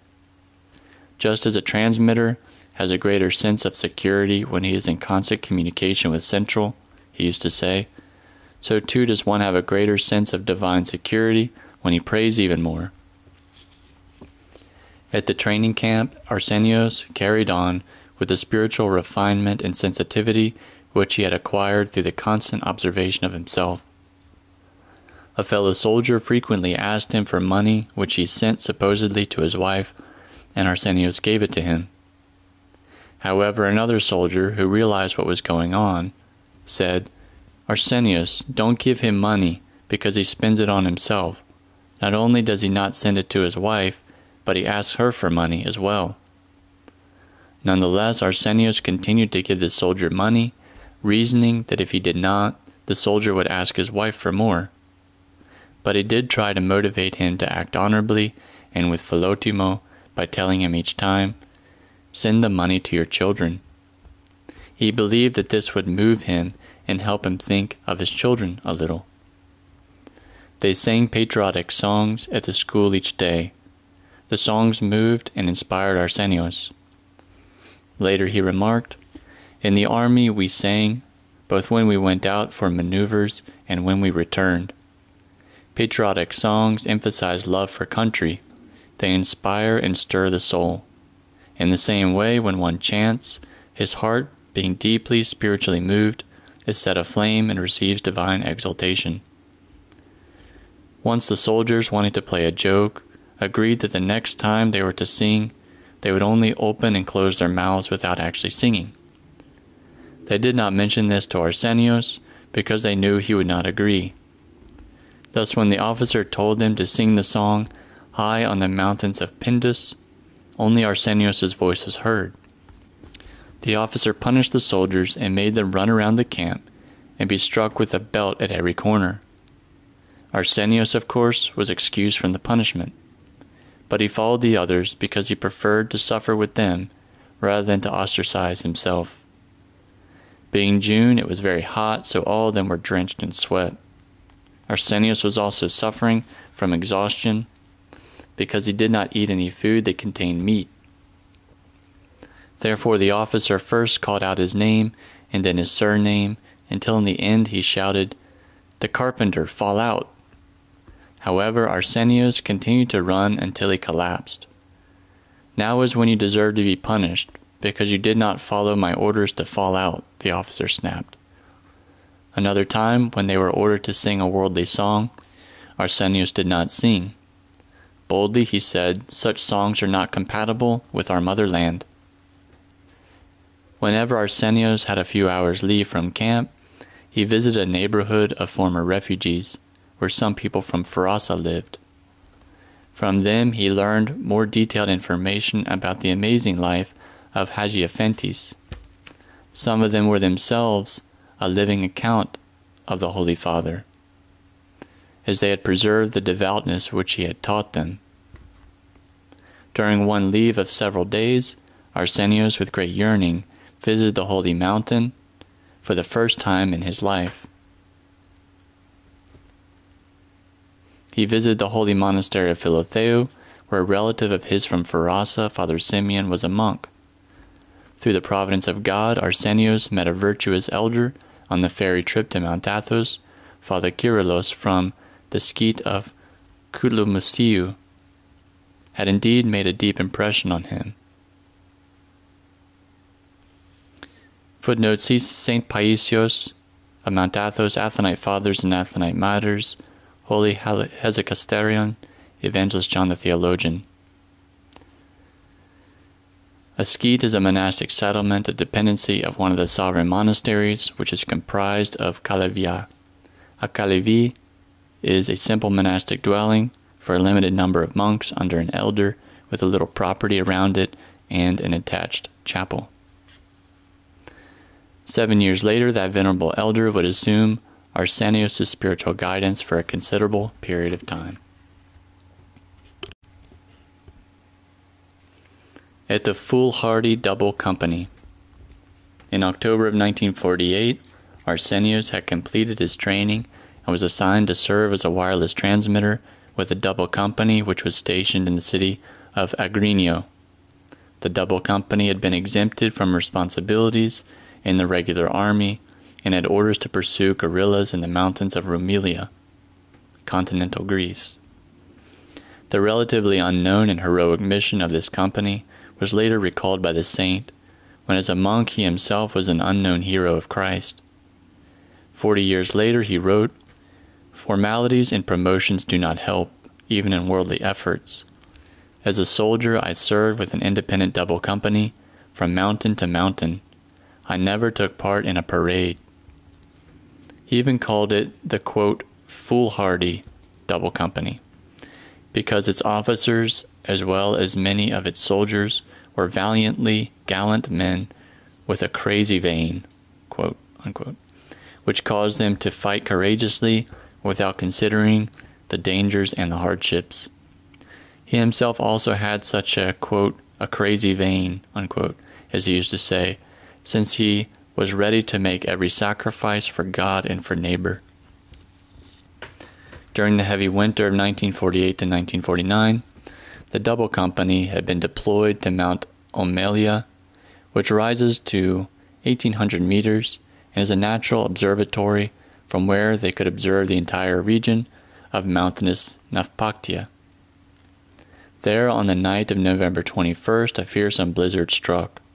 Within a few hours, many tents had buckled and many soldiers were buried in the snow. When Arsenios realized that they were in danger of remaining trapped beneath the freezing snow, he ran to inform the commanding officer. They quickly sounded the alarm, and as many soldiers who had not already been buried ran to help the rest. The snow, however, continued to fall relentlessly, and as time passed, more and more soldiers began to succumb to the cold. Meanwhile, the doctor of the company was trying to save as many as he could from the effects of frostbite. Although the snow was falling thickly on his face and practically choking him, Arsenios continued to dig with a shovel, with as much strength as his nearly frozen arms could muster. He thus managed to extricate 26 soldiers who were suffering from frostbite. At the same time, however, and with all the strength of his soul, he called fervently upon God to send help, which did not delay in coming. At dawn, 3 villagers from the nearby village of Alatu appeared, their backs loaded with bottles of liquor. With these, the doctor was able to revive the half-frozen soldiers. Later, the 3 villagers took the disabled soldiers to their homes and took care of them. The saint always remembered that difficult night and remarked, "The greatest joy I felt was right there in the snow. It was the joy of sacrifice."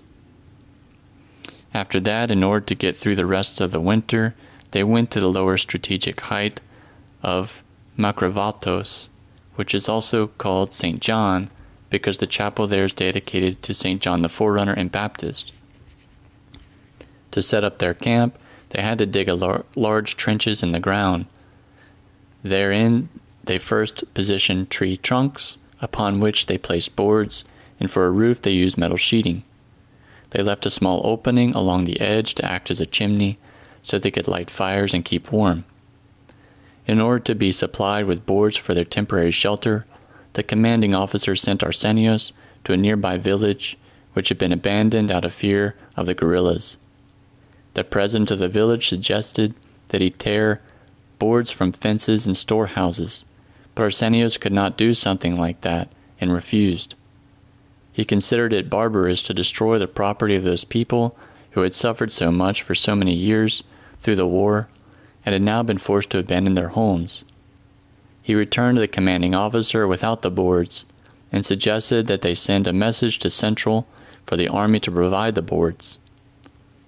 "You are not the right person for this job," said the commander angrily, and he sent others to get the boards. Still, however, whenever the trench where the wireless equipment was kept filled with water from the rain and Arsenios got soaked while protecting it, the commander said, "I am at ease whenever it is you that is carrying out an order, but I feel sorry for you. Once in a while, you should tell the other wireless operator to help you." "Commander, sir, I am happy to do it," Arsenios answered with philotimo and such laventia that the commander was amazed by him. Laventia is a Greek word used to describe a character trait that is not only manly, but also gallant, upstanding, and generous of heart. Even during the distribution of food, Arsenios took the least amount, leaving more for the others since their supplies were limited. He never ate meat. He shared the milk that they were given with some fellow soldier who looked thin and undernourished to him. He was troubled by the fact that he could not fast according to the perfect rule because the foods were cooked with lard. Therefore he often was content with one hardtack that would not break, not even with a stone. A hardtack is a very hard unsalted biscuit or bread, especially used as a staple by soldiers or sailors. He turned aside in order not to be seen by the others and ate it, glorifying God and remembering Hesychasterion, who always ate barley bran. Whenever some soldiers complained to the cook about their portions, he retorted, "Why don't you look at Arsenios? Whatever we give him, he is satisfied. Isn't he also a soldier? What's more, he is excellent at his post and makes no demands whatsoever." Arsenios was also an example of moral integrity. Often with only his presence, he had been able to protect young women from the sometimes indecent behavior of soldiers. The following amazing event took place. In order to transport supplies, the soldiers of the double company had taken pack animals from the surrounding villages, accompanied by villagers, both men and women.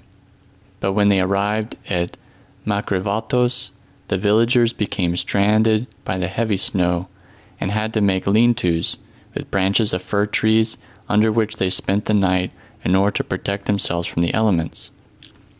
One of the soldiers went to one of those makeshift shelters and started bothering one of the women. He made things so difficult for her that she was forced to leave alone in the snowy night. Another older woman from the same village followed her. Walking in her footprints, she found her beneath the small canopy of the entrance of the chapel of St. John the Baptist. The Holy Forerunner did not leave them unprotected, however. He appeared to Arsenios, who was sleeping at the time, and told him to go as quickly as possible to the chapel. He went immediately and found the two women nearly frozen to the bone in snow up to their knees. He opened the chapel, for he kept the keys, to light the vigil lamps, and brought them safely inside. When they told him what had happened, he asked the younger woman, "Why did you decide to leave at night in the snow and in an unfamiliar place?" "It was the only thing I could do," she answered, "and I believed that Christ would help me from that point on." Then Arsenios, who felt genuine pain for them and was not simply trying to console them, said, "Your troubles are over. Tomorrow you will be in your homes." And indeed, the next day the army opened the road, and the villagers returned to their homes. Much later, Father PAISIOS wrote, "The Holy Forerunner protected that honorable girl and guided her to his chapel, which had been unknown to her. Such Greek girls must be marveled at and commended." When the snowfall subsided, the soldiers of the double company began making long marches so that the guerrillas would be fearful of the army's presence and not enter the villages of the region. During those difficult marches, they were in short supply of water, food, and clothing. Some had reached the point of walking barefoot in the snow and drinking water from animals' hoofprints. Arsenios never thought of himself and always did everything he could to help the others. He did not allow the other wireless operator to accompany the animal transporting the large transmitter so that he would not be endangered. By remaining close to the pack animal, Arsenios could not, however, search for something to eat in the forest as did the other soldiers. Although he was completely worn out by hunger, he always loaded and unloaded the heavy equipment by himself, and when necessary carried it on his own back. When the other wireless transmitter pleaded with Arsenios to let him do something, he answered, "No, you have a wife and children. If something happens to you, I will have to give an account to God." The constant tribulations and great dangers, even the risk of death in the encounters with the guerrillas, did not frighten Arsenios. On the contrary, they made him feel the protection of God all the more intensely. Moreover, rather than allow for another person to lose his life, he did not make an allowance for his own. Once, just before a particular battle, he had dug a trench and gotten into it in order to not only protect himself from the shooting, but to also protect the wireless equipment. Then a soldier asked Arsenios, "Can I also come in?" Arsenios let him in. Shortly after that, another soldier came and asked, "Can I also come in?" In order for the second soldier to enter, Arsenios had to get out. When the battle began and the bullets were flying, a bullet suddenly passed by like a strong wind and grazed his head. As he was not wearing a helmet, but only a knitted woolen cap, the bullet literally shaved his head, leaving a half-inch wide strip without hair. He did not even have a burn on his head. God had shielded him. The good God had even taken care to fulfill the request made by Arsenios, who never kept anything for himself. There, up in the mountains, God sent him according to his heart. Psalm 20 verse 4 or 19 verse 5, a copy of the New Testament. Previously he had given his to a fellow soldier. During the days before Christmas, he often thought to himself, "If only I had a New Testament, it would help me so much." And so it was that on Christmas Day, the double company received 200 packages from Mesolongi. Only his package also contained a New Testament. The wireless operator saves the double company. In February of 1949, the National Army liberated Karpenisi from the guerrillas who had occupied it, and the double company received orders to go to Arachova of Navpaktia to assist in routing the guerrillas. On a summit near Arachova, the 180 soldiers of the double company found themselves surrounded by 1,600 guerrillas. All night long they resisted, barricading themselves behind a huge rock formation, while Arsenios tried to set up the antenna to ask for help from Central. A captain kept shouting at him, "Forget about those things. Help us haul some cases of hand grenades." Arsenios went to help out for a bit, but then ran back to the wireless. The antenna had been damaged in the shooting, and he could not get a signal. He finally managed to set it up and get 2 words out. That was apparently enough. In the morning, the Air Force arrived and saved them. Father Paisios later used that battle to draw a parallel between the mission of the monk and the service provided by the wireless transmitter.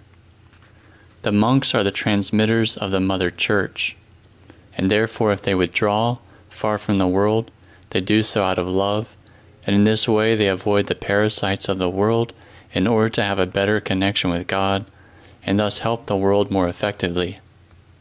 The irrational demand of some clergymen that monks return to the world is similar to the demands of some foolish soldiers, who when their unit is in danger demand that the wireless operator leave his equipment and take up his rifle, as if the situation could be salvaged by adding 1 more gun to the other 200.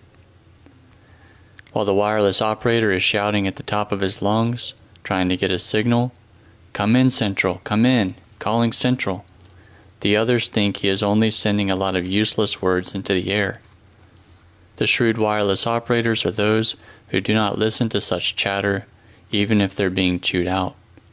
Instead, they struggle until they have obtained a connection in order to ask for immediate help from Central, and then the mighty powers arrive, the Air Force, the armored tanks, the fleet, and so on. That's how the situation is saved, not with additional rifles. My Panagia, help me to become a monk.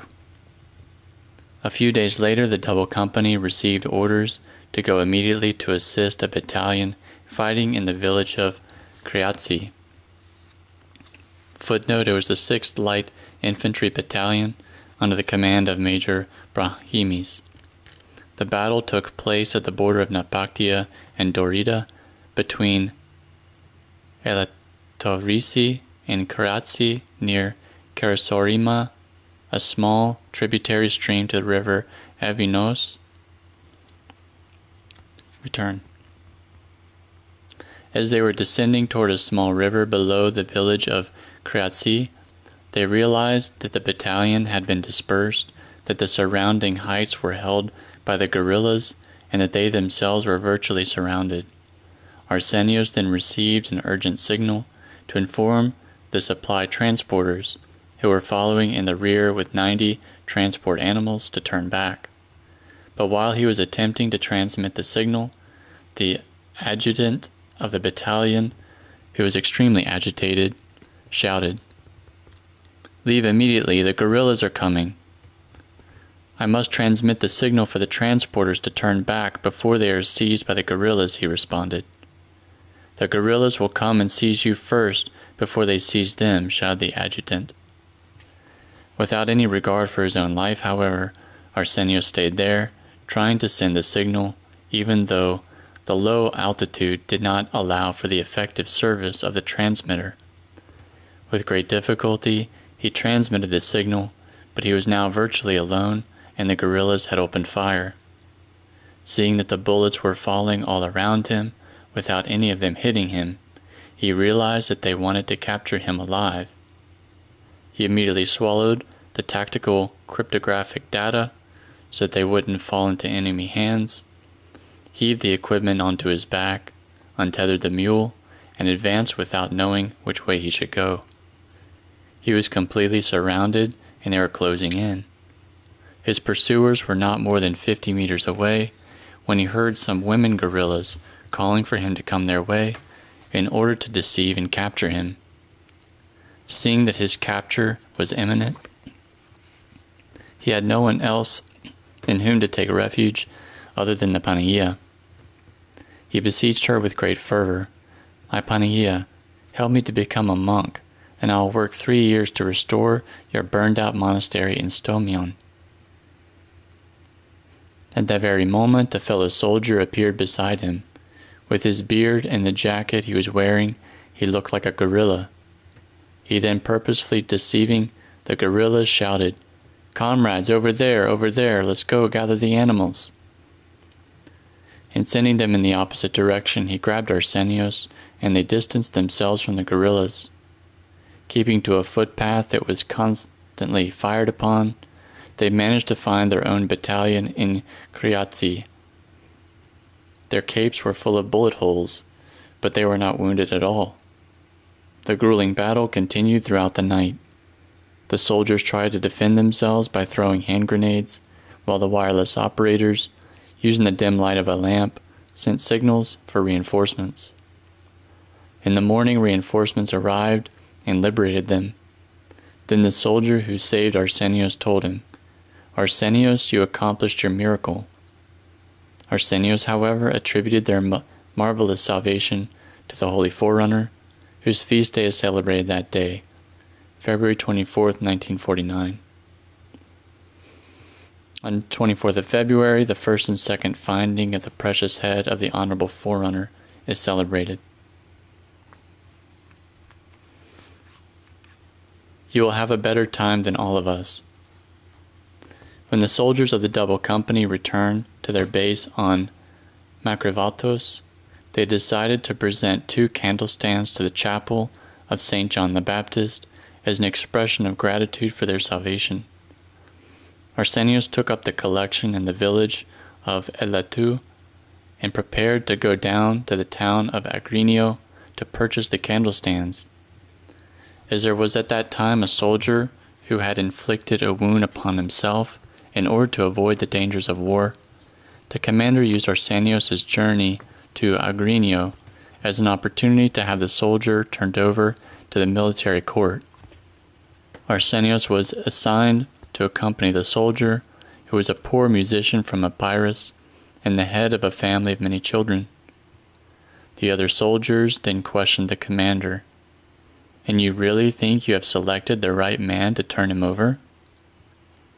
When they arrived in Messalongi, where the military court was located, the musician begged Arsenios to take him to Agrinio and turn him over on the return trip. In Agrinio, however, the man importuned, "Let's go here, let's go there," to visit the various people he knew in order to delay the inevitable. Arsenios followed him around Agrinio, but the military police ordered that he be turned over as soon as possible. Then Arsenios, with love and pain, said from his heart, "You'll see, you will have a better time than all of us. The commander will send a letter and you will be placed in some sort of service where your life will be safe and you will be able to provide for your children as well."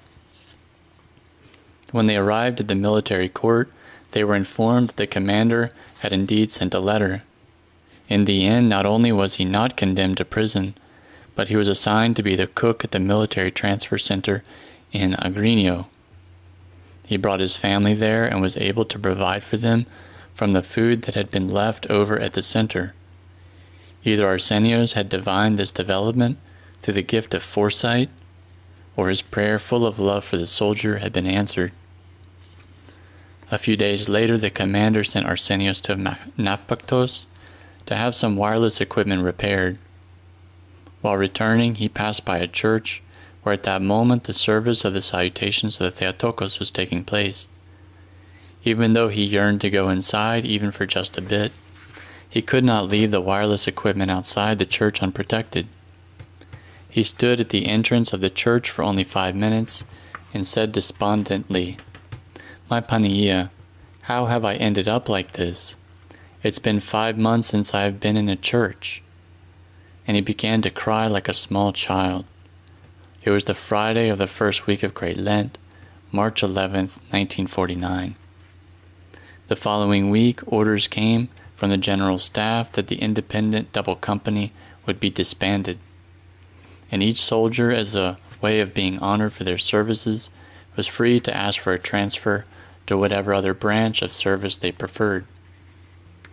Father Paisios never forgot the tribulations he had endured during his time as the wireless operator of the, quote, foolhardy, unquote, double company. Later in life he commented, "Those tribulations helped me to better understand the meaning of the monastic life, which is one of sacrifice and suffering. What I suffered in the army during military operations, I never suffered in my life as a monk. This is why I've always thought, I endured so much for the motherland in the army. What am I doing now for Christ? If I could only do for Christ 10% of what I had done in the army, I would be doing miracles now." During the purging operations. After the double company had been disbanded, the commander took Arsenios with him to the military administration of Agrinio. At first he was sent to work in a small center of transmissions in Nafpaktos. There God provided that he would meet another wireless operator from Kerkyra, Pantelis Tsekos. Arsenios had unusual looking thumbs, and he immediately noticed that Pantelis' thumbs looked very similar to his. At some point when Pantelis was bent over his desk writing something, Arsenios stood before him with his thumbs extended.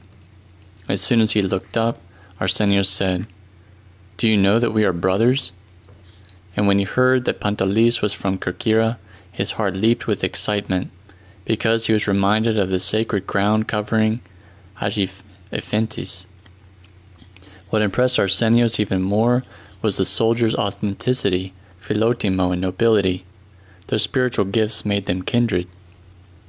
A few days after they had first met, in the beginning of April in 1949, they were both sent to the mountainous region of Nafpaktos for the final purging operations. During one maneuver, their company was forced to retreat. As they were retreating, Pantelis tripped and fell backwards so hard, with the heavy wireless on his back, that he passed out. A portable wireless transmitter weighs about 10 kilos. When the other soldiers returned to the secure zones and Arsenios noticed that Pantelis was missing, he wanted to run back and find him, but the other soldiers would not let him.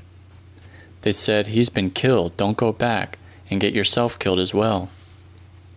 The captain, fearing they might in fact reveal their position to the guerrillas, strictly forbade Arsenios from crossing the trench and even threatened to kill him. Arsenios, however, fearing nothing, left his wireless, crossed the trench, and ran some 300 meters without any cover but the protection of God. He reached the place where Pantelis lay, heaved him onto his shoulder, together with the wireless, and started to return. Everyone anxiously watched, fearful that the guerrillas would start shooting from their position, which was 150 meters away.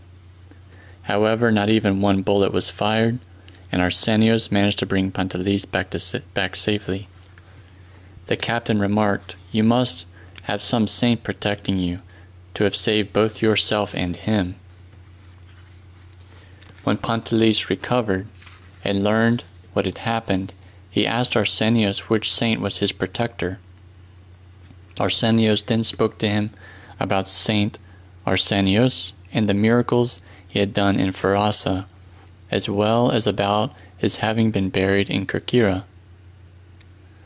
Pantelis, out of a sense of gratitude, offered to give him a plot of land next to his in Kerkyra, so that he could build a house there and live from then on as brothers. Arsenios, however, confided in him that after his release from the army, he would go to become a monk. In the end, Arsenios did not follow Pantelis to Kerkyra. However, 50 years later, Pantelis became a monk with the name Arsenios. And until the end of his life, he preserved, undiminished, his love and gratitude for his friend and Savior. Footnote: Pantelis became a monk in 2001 at the holy monastery of Simonis Petra on the Holy Mountain and received the name Arsenios. The faith of Arsenios and his trust in the power of prayer became stronger and stronger. Thus, during another battle, when they were once again surrounded and had all fallen flat on their stomachs while taking cover in a trench, Arsenios did not attempt to set up an antenna and call for the Air Force. Instead, he stood up straight with his arms extended in prayer and his gaze turned toward heaven, and became himself a spiritual antenna, calling for the power from on high. Luke 24:49. Pantelis, who was next to him and heard the bullets whizzing by, tugged at his tunic, saying, "Get down!" He stood motionless for about 15 minutes, until the Air Force came and saved them. For as long as the operations in the mountains continued, the singular concern of Arsenios was to make every possible sacrifice to protect his fellow soldiers. From the moment some soldiers had been killed during a night patrol, he checked the schedule daily to see if anyone on patrol duty had a family. He would then go to the commander and request to take the other's place, even though the wireless operators were excused from such duty. "Don't do this," the commander said. "I don't want to lose you." "Please, Commander, sir," he insisted. "He has a family and children. I feel pain for him, and will not be at peace if I don't help him." "Let me come with you and we can die together," Pantelis sometimes told him. "Don't worry," Arsenios responded. "God will protect me, and nothing will happen to me."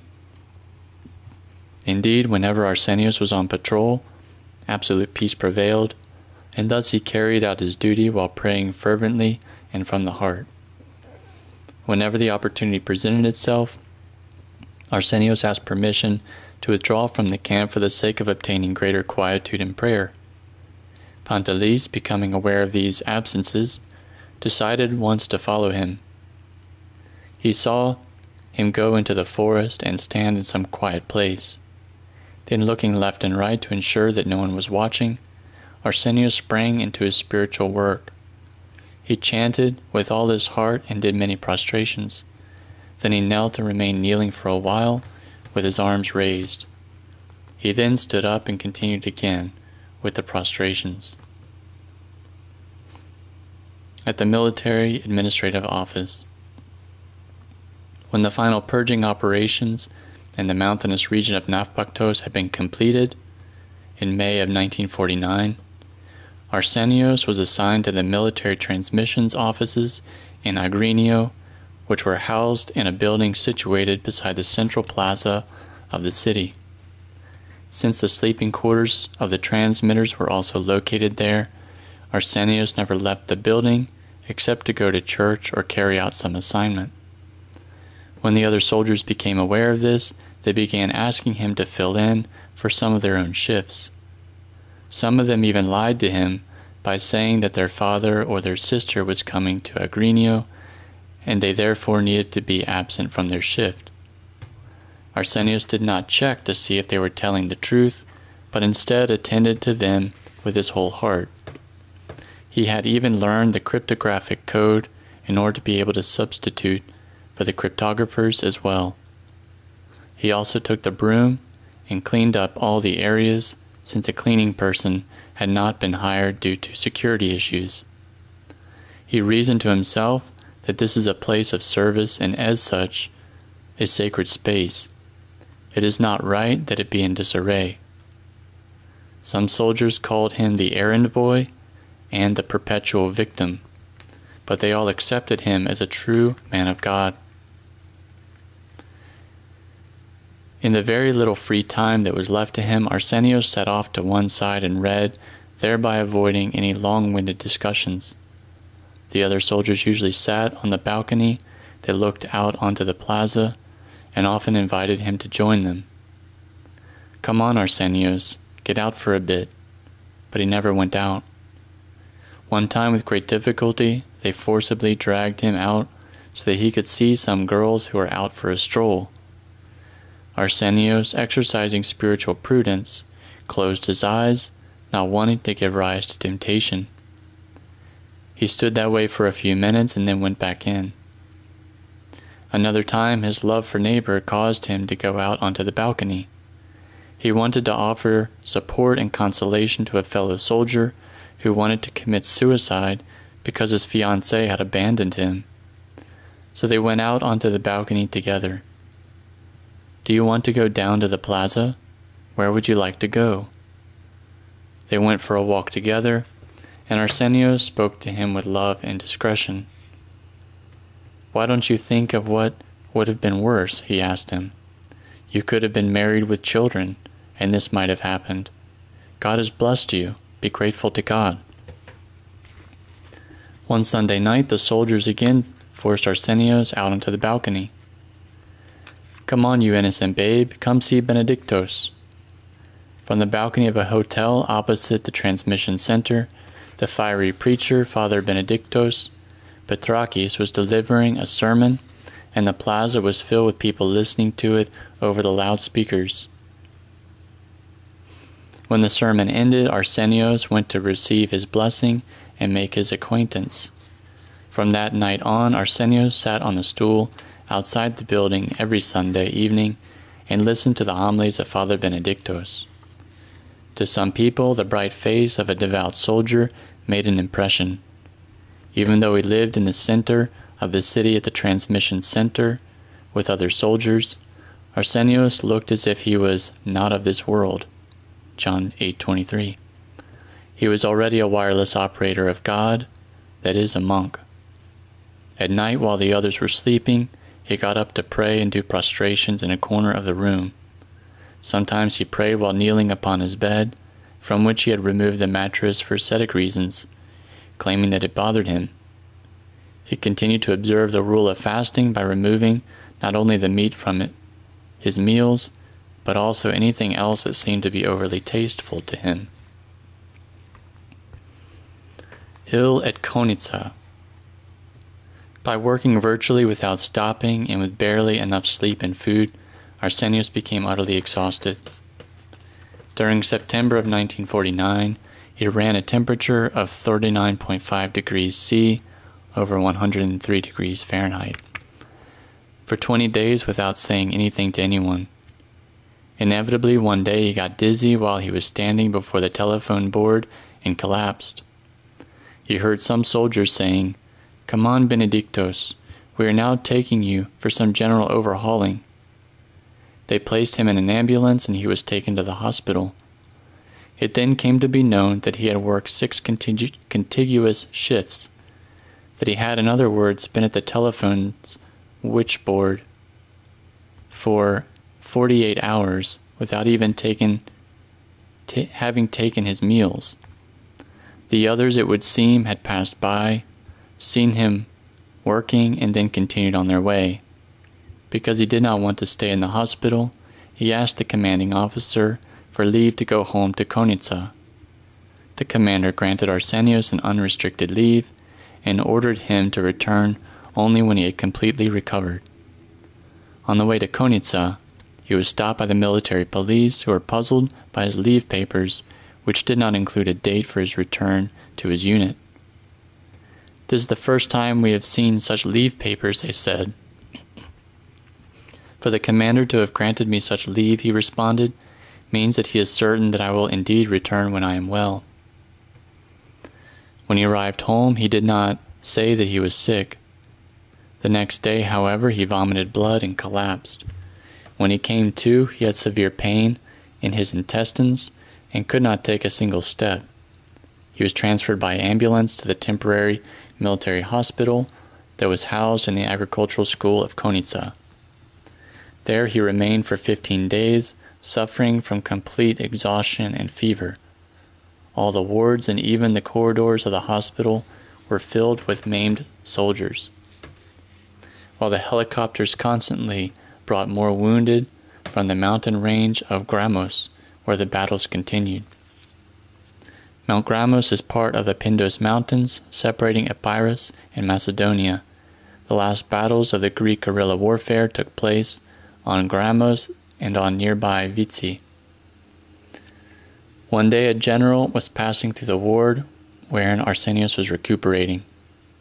"You, where are you from?" he asked. "From here, from Konitsa," he answered. "I get it, you're a deserter," said the general. "You've returned home pretending to be ill. Get up and get out of here." Arsenios went directly to the chief doctor and asked him to be granted permission to leave and return to his unit.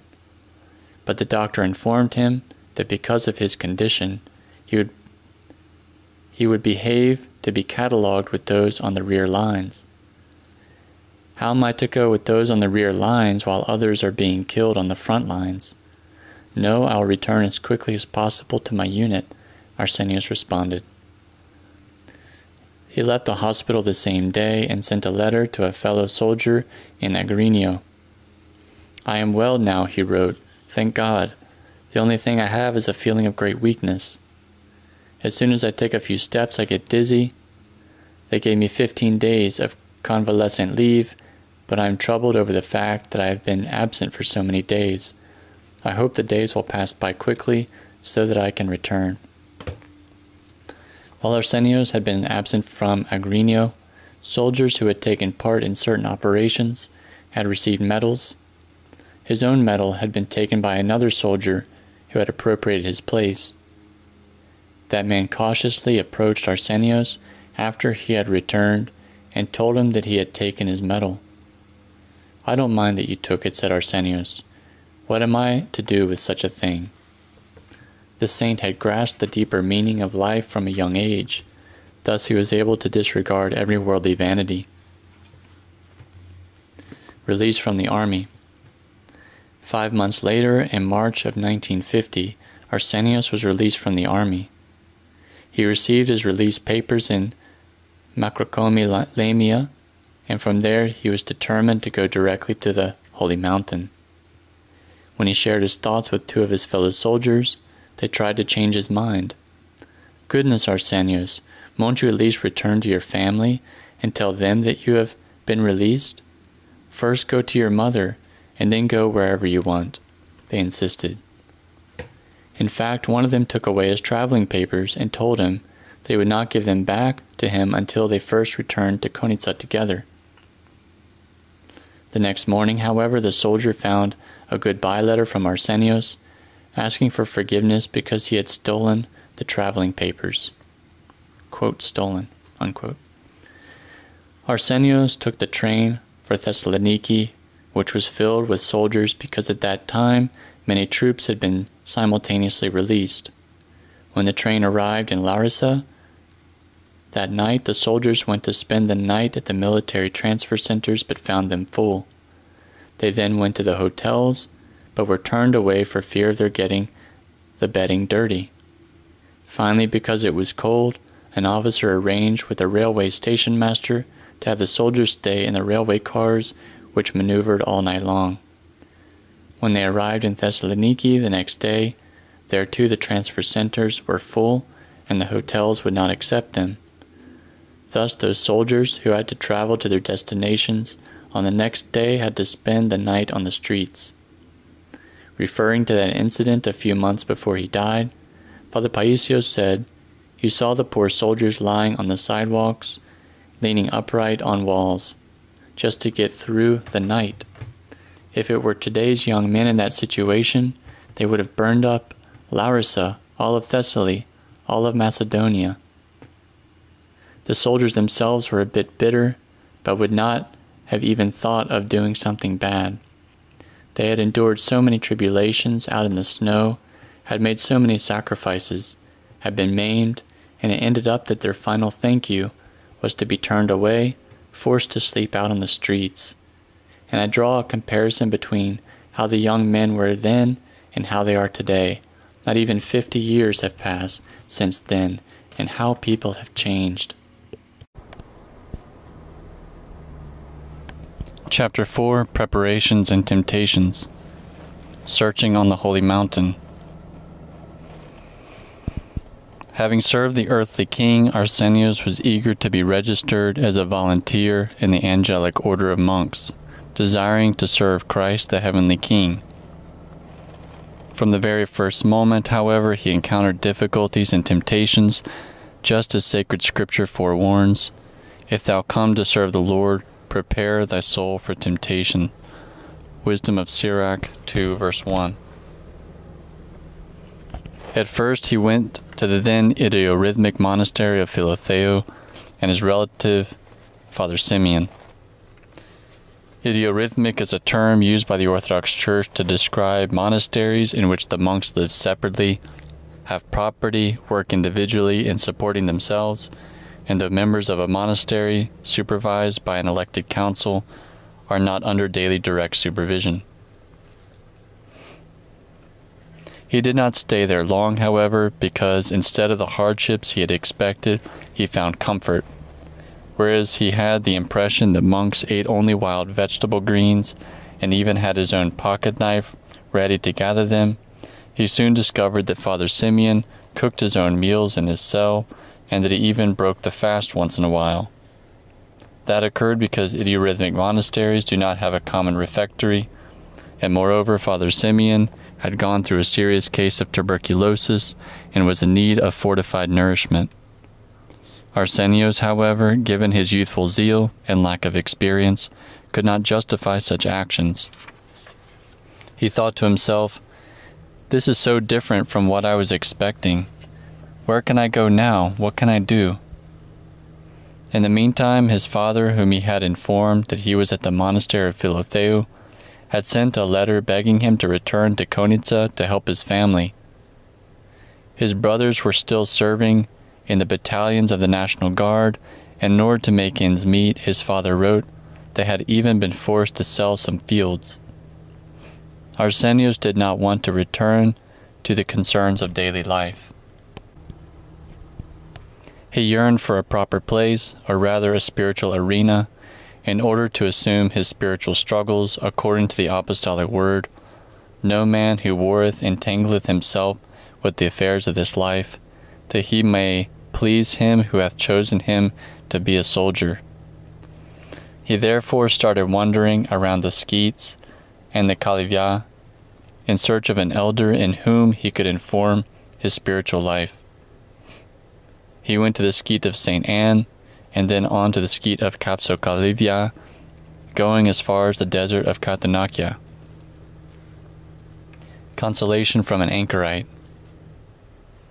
During one of those excursions, while he was exhaustedly returning to St. Anne from the skeet of Kapsokalivya, he got lost and inadvertently followed a path which led to the peak of Mount Athos.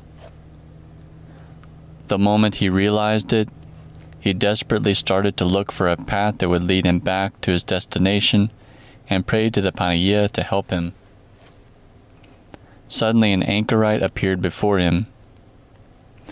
An anchorite is a solitary monk or hermit, an individual who withdraws from society and lives a solitary life of silence and prayer. He was about 70 years old with a very luminous face. From his appearance, he looked like a saintly man. He wore a garment that looked like it had been made of sailcloth. It was extremely faded and had many holes that were pinned together with wooden awls. He also had a threadbare leather bag with holes that were pinned together the same way as the ones on his garment. Hanging around his neck was a small box that rested upon his chest. It appeared that he kept something sacred inside that box. Before Arsenios had a chance to ask him for directions, the anchorite said, "My child, this is not the way to St. Anne." And he showed him the right footpath to his destination. "Where do you live, Elder?" Arsenios asked. "Somewhere up there," he answered, pointing toward the peak of Mount Athos. Having lost track of the day and date in his wandering, Arsenios asked the anchorite. He replied that it was Friday. Then out of his bag he took some sticks with markings on them, and using them he figured out and told him the date. Arsenios received his blessing, and continuing on the path he had been shown, ended up at the skeet of St. Anne. His mind, however, kept returning to the luminous face of the anchorite. When he later learned that 12 anchorites live in obscurity on the heights of Mount Athos, Arsenios related his encounter with the anchorites to some experienced elders, and they responded that he may have been one of the 12. Having met the anchorite, whose face radiated the grace of God, consoled Arsenios and rekindled his zeal to find a spiritual guide. At the Calivi of the Presentation of the Lord. By wandering from Calivi to Calivi, Arsenios well nigh lost his way and suffered quite a bit, since he went unknowingly to the Calivia of undiscerning zealots.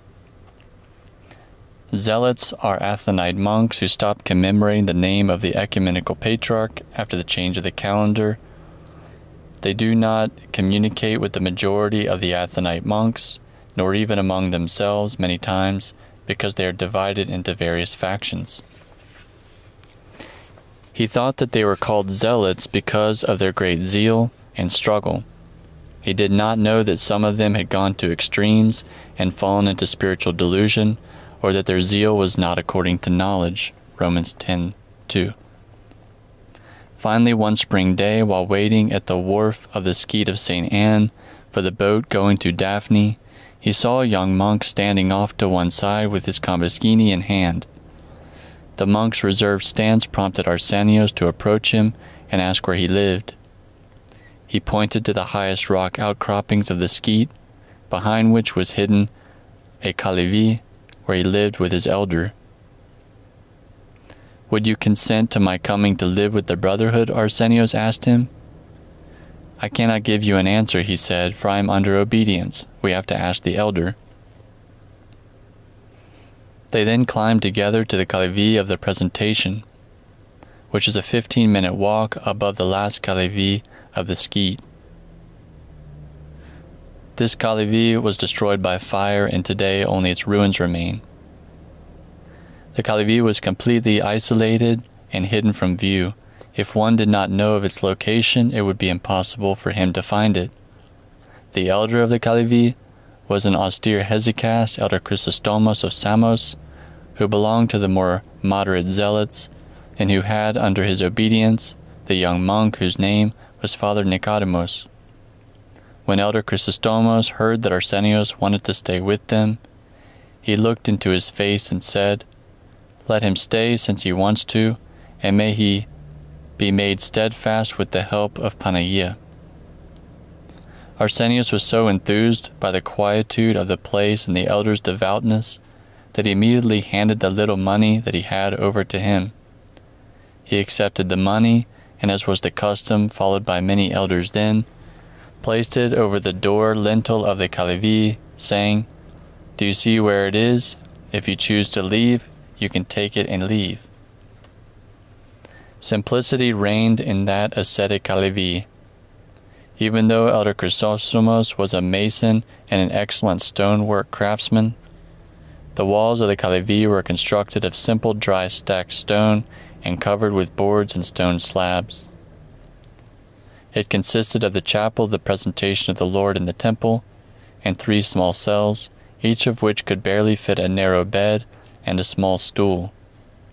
From the small yard one could see only rocky crags and the sky. To the east, a small opening in the crag led to a small cave, where Elder Chrysostomos went and prayed. The only item in the cave was a wooden crucifix. In that Kalevi, which was as austere as an eagle's nest, life was indeed ascetic.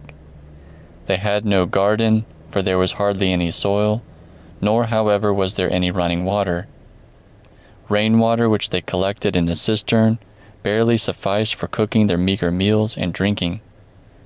They ate only once a day. On Mondays, Wednesdays, and Fridays they ate only plain boiled beans, and on the other days they again ate beans, but with a little oil. They prepared their own bread, and kneaded it in a trough that had been made from a tree trunk which had been hollowed out by woodworm. They did not eat olives, for they did not have any olive trees. Only rarely did they eat cheese, whenever some was brought to the wharf by a fishing boat. Their daily program was hesychastic. At 2 o'clock after midnight they did their prayer rule. This is the individual prayer of a monk before the morning church services, which consists of a prescribed number of prostrations and prayers, such as the Jesus prayer. Elder Chrysostomos had determined that his 2 disciples do 12 sets of combuskini of 300 knots, with small prostrations, and 100 deep prostrations to the ground for the rule of prayer. He had also given them a blessing to do deep prostrations whenever they could. The midnight and orthros services were held at 5 every morning. Sometimes they did those services the regular way by reading them aloud, and at other times by silently using their combuskinia. Each morning they chanted the supplicatory canon of Theotokos, and at the end of Vespers they also chanted a canon from the Theotokarion.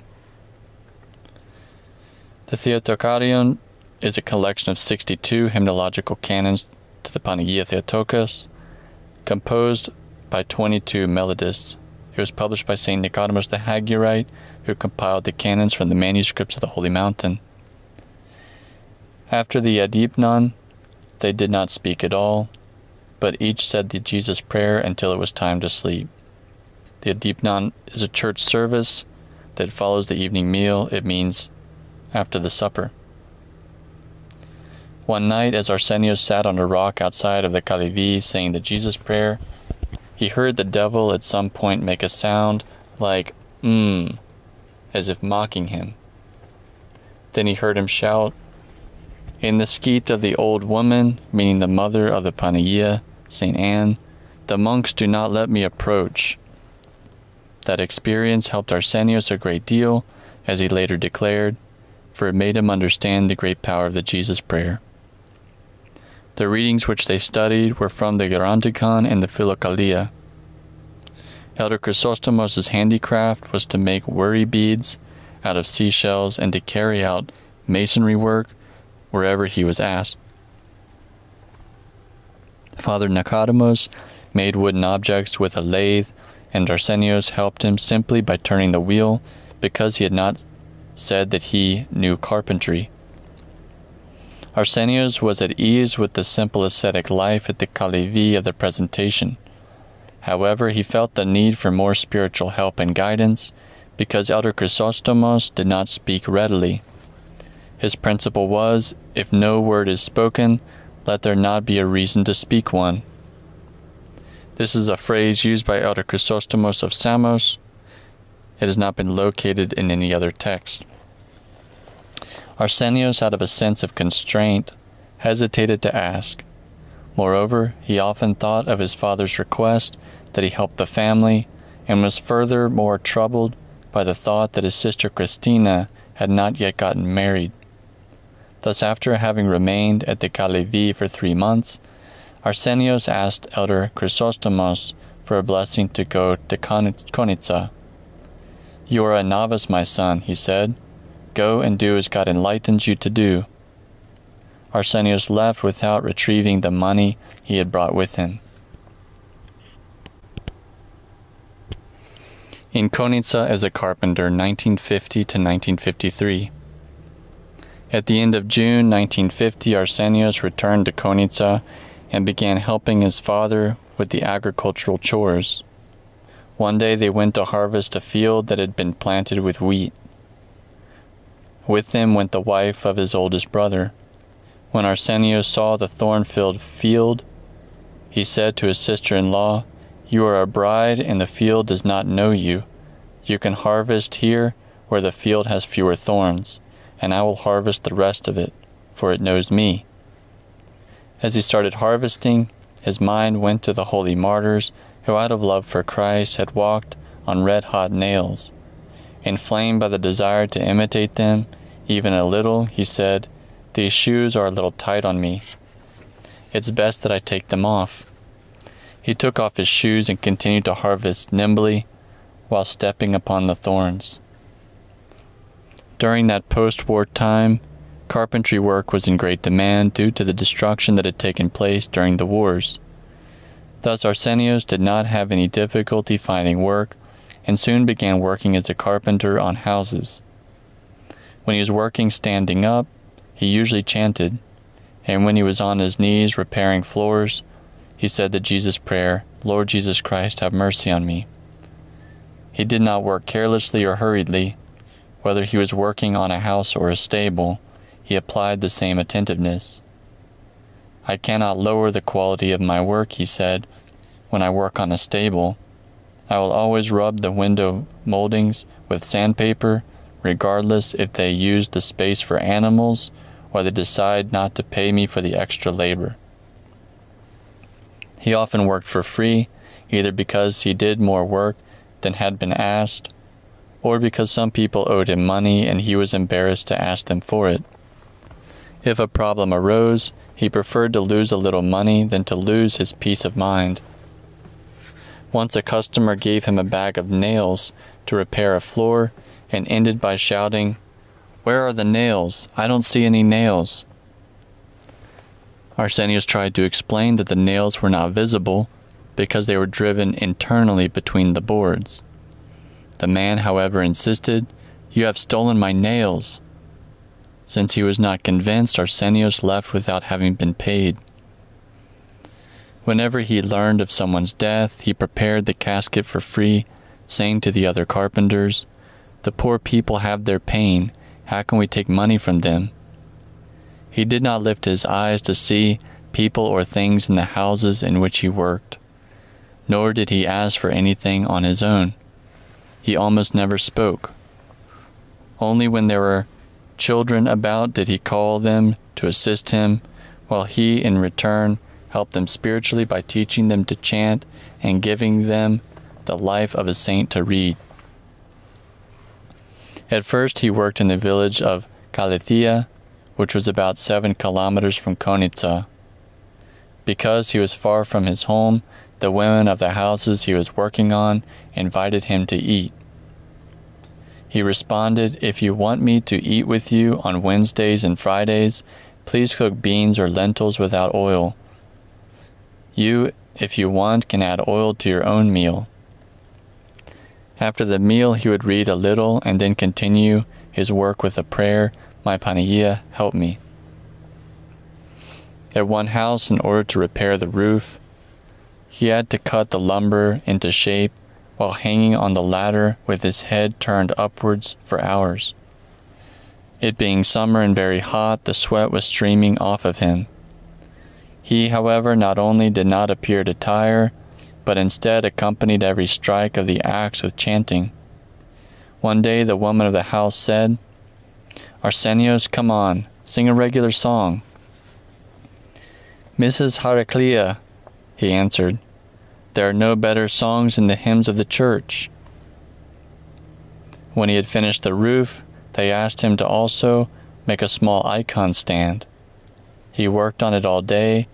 Night came, and he had not yet finished. "Goodness, Arsenios," they said, "you have spent the entire day working on the icon stand. It is getting dark." "The construction of an icon stand is not a straightforward undertaking," he replied. "It requires diligence and prayer because it will hold the sacred icons."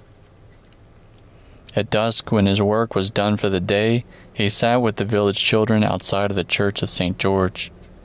He narrated the lives of some saints to them and taught them to say the Our Father and the Creed, as well as various hymns. He also gave them small icons, dried fruits, and sweets. And they were so happy, for in those days there was great poverty. In February of 1951, having finished work in Kallithea, he decided to spend Great Lent in the holy monastery of St. Theodore near Kalivrita. Holy monastery of Saints Theodore of Tyron and Theodore Stratilates near Kalivrita, Peloponnese. He informed his family, gathered his tools, and departed. When he arrived, he spoke to the abbot. "With your blessing, I would like to spend Great Lent in your monastery, and I can also do some work for you." They received him with joy and gave him a nice cell in which to stay, but he was not at ease there. He preferred to stay in a corner of the storage room where the firewood was kept. He repaired doors and windows for the monastery and ate only bread and olives. On the Sunday of Pascha and throughout Bright Week, he ate only yogurt. "Will you eat only yogurt? You will get sick," the abbot told him. He was so impressed by the young man's seriousness of purpose and diligence that he invited him into the church one day and made the following proposal. "I would like to make you a monk on the day after tomorrow, and later when the bishop comes, he can ordain you a deacon, and later a priest, so you can stay here in our monastery." But Arsenios would not exchange anything else for the ascetic life he had tasted, even for a short while, at the Kalivi of the presentation of the Lord in the temple, in the skete of St. Anne on Mount Athos. He returned to Konitsa and started working again as a carpenter. He became very much sought after, for everyone spoke about how good and inexpensive a carpenter he was. This, however, troubled him, because other carpenters, especially the ones with families, were often without work. To the many who asked for him, he therefore said that he had no time, and in that way ensured that his fellow carpenters could get work. Many customers, however, preferred to wait until he did have time, and so there was plenty of accumulated work. At that time, Arsenios decided to take on a fatherless young man named Stavros as a helper. Stavros sought to earn a day's wages in order to help his widowed mother and his 3 younger siblings. Even though Stavros was not very skilled, Arsenios patiently taught him all the basic work of carpentry, so that he was eventually able to undertake the renovation of a burned-out house with only its walls standing, and deliver it up completely new. Arsenios paid him as a partner, and in fact even more than half of the money, saying, "You also have to take care of your siblings, so take some more money." When Stavros, ashamed, refused to accept the extra money, Arsenios explained with love, "You deserve it, Stavros, because you have to feed an entire family." To a friend who wondered why Stavros received more money although he worked less, Arsenios explained, "When a person has a family and is poor, and Stavros is poorer than you and me, it is only fair that he receives higher wages. The opposite would be unfair." In June of 1951, Arsenios, together with Stavros, was contracted by the government to repair the destroyed houses in the village of Armata, which is 45 kilometers from Konitsa. Another young man by the name of Athanasios was added to their work team. Athanasios prepared the materials, and Stavros made grooves in the boards, while their ears echoed with "Lord Jesus Christ." which Arsenios, who was next to them, whispered while he did the more difficult work. He planed and nailed down floorboards, bent over his work all day long. Sometimes Stavros got upset over the work and cursed. Arsenios then retorted, "You're cursing again? Be careful." But one day when Athanasios criticized Stavros, Arsenios responded, "Look, Athanasios, we all have faults, so let's not look at the faults of others, but our own, which may be even greater." During the nights when they stayed in the houses they were working on, Arsenios lay down for a little while, and as soon as the others were asleep, he got up, went to a corner of the room, and there, by the dim light of a lamp, he read and prayed. That corner was transformed into a little monastic cell, and in its ascetic atmosphere, Arsenios carried out his monastic obligations with fervent zeal, as he had learned to do in the Kalevi of the presentation. In the morning, before the others awakened, he lay down for just a bit, and then got up first, saying, "Glory be to thee, O God." He went to the church of St. Nicholas every afternoon, and together with the priest of the village, celebrated Vespers. Arsenios was polite and reserved with the villagers. He greeted each and every one of them with a kindness that inspired their respect. He was 27 years old, and yet the elderly stood up when he passed by before them. During that time when the memories from the wrenching civil war were still fresh, discussions about political matters were often heated. Although he had suffered a great deal, Arsenios not only did not condemn anybody, but managed in his own way to soften the sharp conflicts which arose. In that village there lived a woman who had fought on the side of the guerrillas in 1948-49 in the mountainous region of Navpaktia. While talking one day with Arsenios, they realized that they had actually been fighting against each other during certain battles. "How did it happen that we fought against each other?" asked the woman. "The war is over now, thanks be to God," Arsenios answered. He spoke to her with great respect, as if she were 20 years his senior. There were often discussions about the holy mountain in that particular village, because a considerable number of villagers had worked in the forest there felling trees, and they loved to share their impressions about the various monasteries. Arsenios listened to them with great interest, and spoke fervently to them about the monastic life. And since they had all come to know his goodness and modesty, they were not surprised when they heard him say, "When I finish my work here, I too will go and become a monk." On the eve of Christmas in 1951, Arsenios and Stavros had finished the work in Armata, and even though a lot of snow had fallen, they started out on foot for Konitsa. At every hill they surmounted, Arsenios made the sign of the cross and said, "Glory to thee, O God." They continued to work together until September of 1952, at which time Arsenios said to Stavros, "Now I will depart for the holy mountain. You must be very careful when you work alone. I can't wait to leave the world." Within 2 years, through his work, Arsenios had saved up 50 British gold coins, or lyres, as a dowry for his sister. On top of that, he had also bought her a sewing machine to work on as a seamstress. Thus, with Philotimo and a sense of peace, he fulfilled the obligation he had undertaken.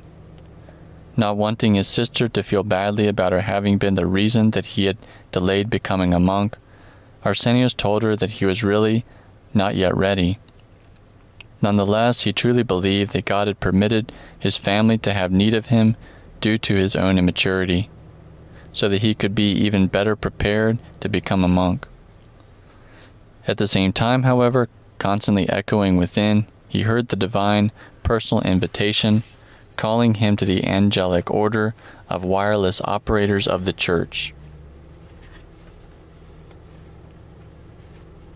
He himself understood that the time had finally come for him to leave behind the light rifle, that is, caring for his family, and to take up his position in the wireless service of God, from which position he could help the entire world. Another 6 months passed before he could ultimately start off on his sacred goal. During that time, he worked again in Galatia, having as a helper a Philotomo-filled young man named Prodromos. He had worked with other carpenters, but he had hardly been paid anything. His relatives had told him, "Go with Arsenios because no one else pays as much as he does." They worked all week and returned on foot on Saturday to Konitsa, walking almost 1.5 hours. On the way, Arsenios did not allow Prodromos to carry the heavy tool bag. "I will carry it for half the way," he said, "and then you can carry it the rest of the way." At the halfway point, Arsenios started running with the tools on his back, and Prodromos could not catch up to him. As soon as they had completed the work at Galatia, a family friend pleaded with Arsenios to help with the repair of his burned-out home in the village of Amarantos. They really wanted him to marry a daughter of the family, but Arsenios only looked to getting the work done and leaving. In February of 1953, he sent a letter from Amarantos to Father Pavlos Zizakis, a hieromonk he knew, writing, "You cannot imagine the temptations I am encountering. I have become weary of them. This is why I am impatient and can't wait for the moment when God will deem me worthy to leave the world." When he had completed the work in Amarantos, nothing more could keep him in the world. He gave away whatever money he had earned from his work to charity and kept only what he needed for his traveling tickets. At just that point, a poor man asked Arsenios to help him buy an ox. Fearful of falling into other temptations if he were to extend his stay in the world, Arsenios could not give the man his money. "Forgive me," he said, "but I cannot help you at this time." Quietly he left from his home. He informed only his sister, Christina, "I am leaving for the Holy Mountain, and when I am settled there, I will write to you. Don't say anything yet to anyone." His parents thought he had gone off to some distant village to work. At the Skeet of St. Anne and at Kapsokalivia. In March of 1953, Arsenios left behind the stormy sea of worldly life and entered life upon the Holy Mountain. He did not immediately find a haven, for again temptations and difficulties awaited him. He took the small boat for the Skeet of St. Anne, intending to return to Elder Chrysostomos. On the way, he was approached by a monk from the same Skeet, who belonged to a group of radical zealots, and persuaded Arsenios to go to his Kalevi, where they supposedly maintained a strict order. Arsenios went, but was not at peace. Within a few days, that same monk told Arsenios, "I understand where you belong. I will send you there." Arsenios believed that the monk had truly understood what he was seeking, but instead he sent him to a monk of the same persuasion, who was living with another zealot of another faction in the Kalevi of the Presentation of the Lord at Kapsokalivia. As soon as Arsenios arrived, he immediately realized that he would not be at peace there either, but was too embarrassed to say that he wanted to leave. He spent the first night in great agony, making constant prostrations. "My Christ," he said, "what will happen? What am I to do?" The elders who had heard the commotion with the prostrations during the night summoned him in the morning and told him. Once someone tried to fool his elder by hitting his foot on the floor all night long, as if he was doing his prostrations. Because of this, when he died, his foot did not decompose. Arsenios was surprised once he understood what they had meant. He patiently remained with them for 1 month, even though he was greatly troubled. Because the two zealots belonged to different factions, they did not do the services together. They did not even eat together, so that the prayers before meals could not be considered as common prayers. To avoid any so-called contamination Neither one was willing to accept Arsenios, who naturally could not stay there, and so he left. Leaving Capso-Calivia, he took the path towards St. Anne to go to Elder Chrysostomos. His legs were trembling from exhaustion, and out of his great agony his heart was pounding. The good God, however, made provisions to grant him comfort, and to show him the way wherein he should walk. His strength had almost completely abandoned him, when before him stood Bishop Hierotheos of Miletopolis, who had retired to the Kelly of St. Eleftherios, in the region of Philipteria, near the wharf of St. Anne.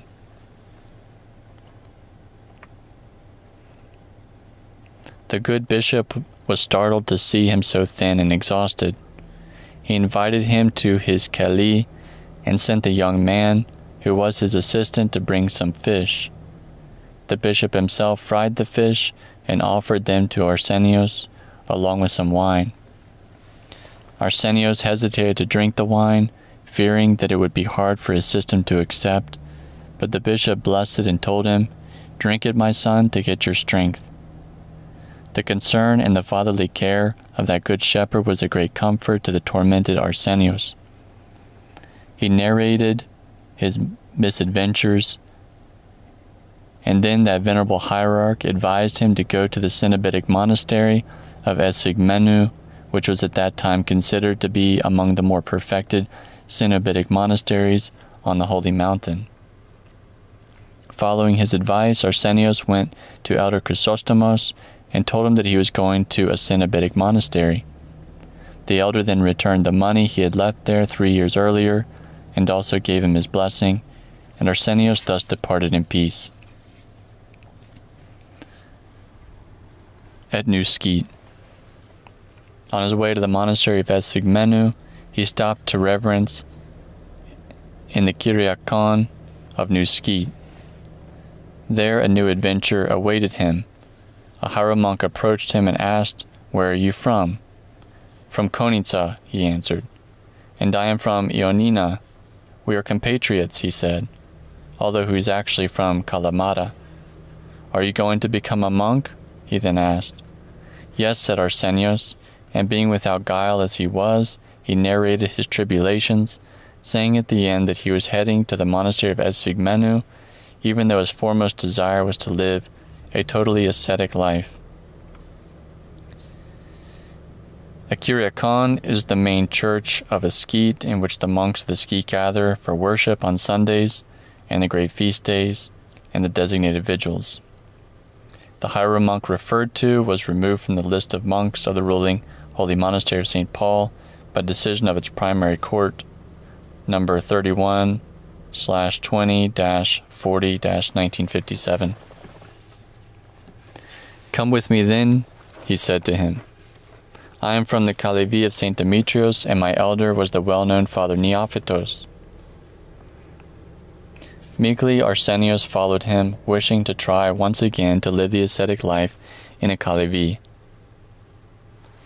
After the falling asleep of Father Neophytos, his devout disciple, Father Dionysios the Confessor, had become the elder of the Kalevi, and he had, in obedience, this hieromonk, who had become a monk in order to escape the war, and who afterwards had become a priest in Athens.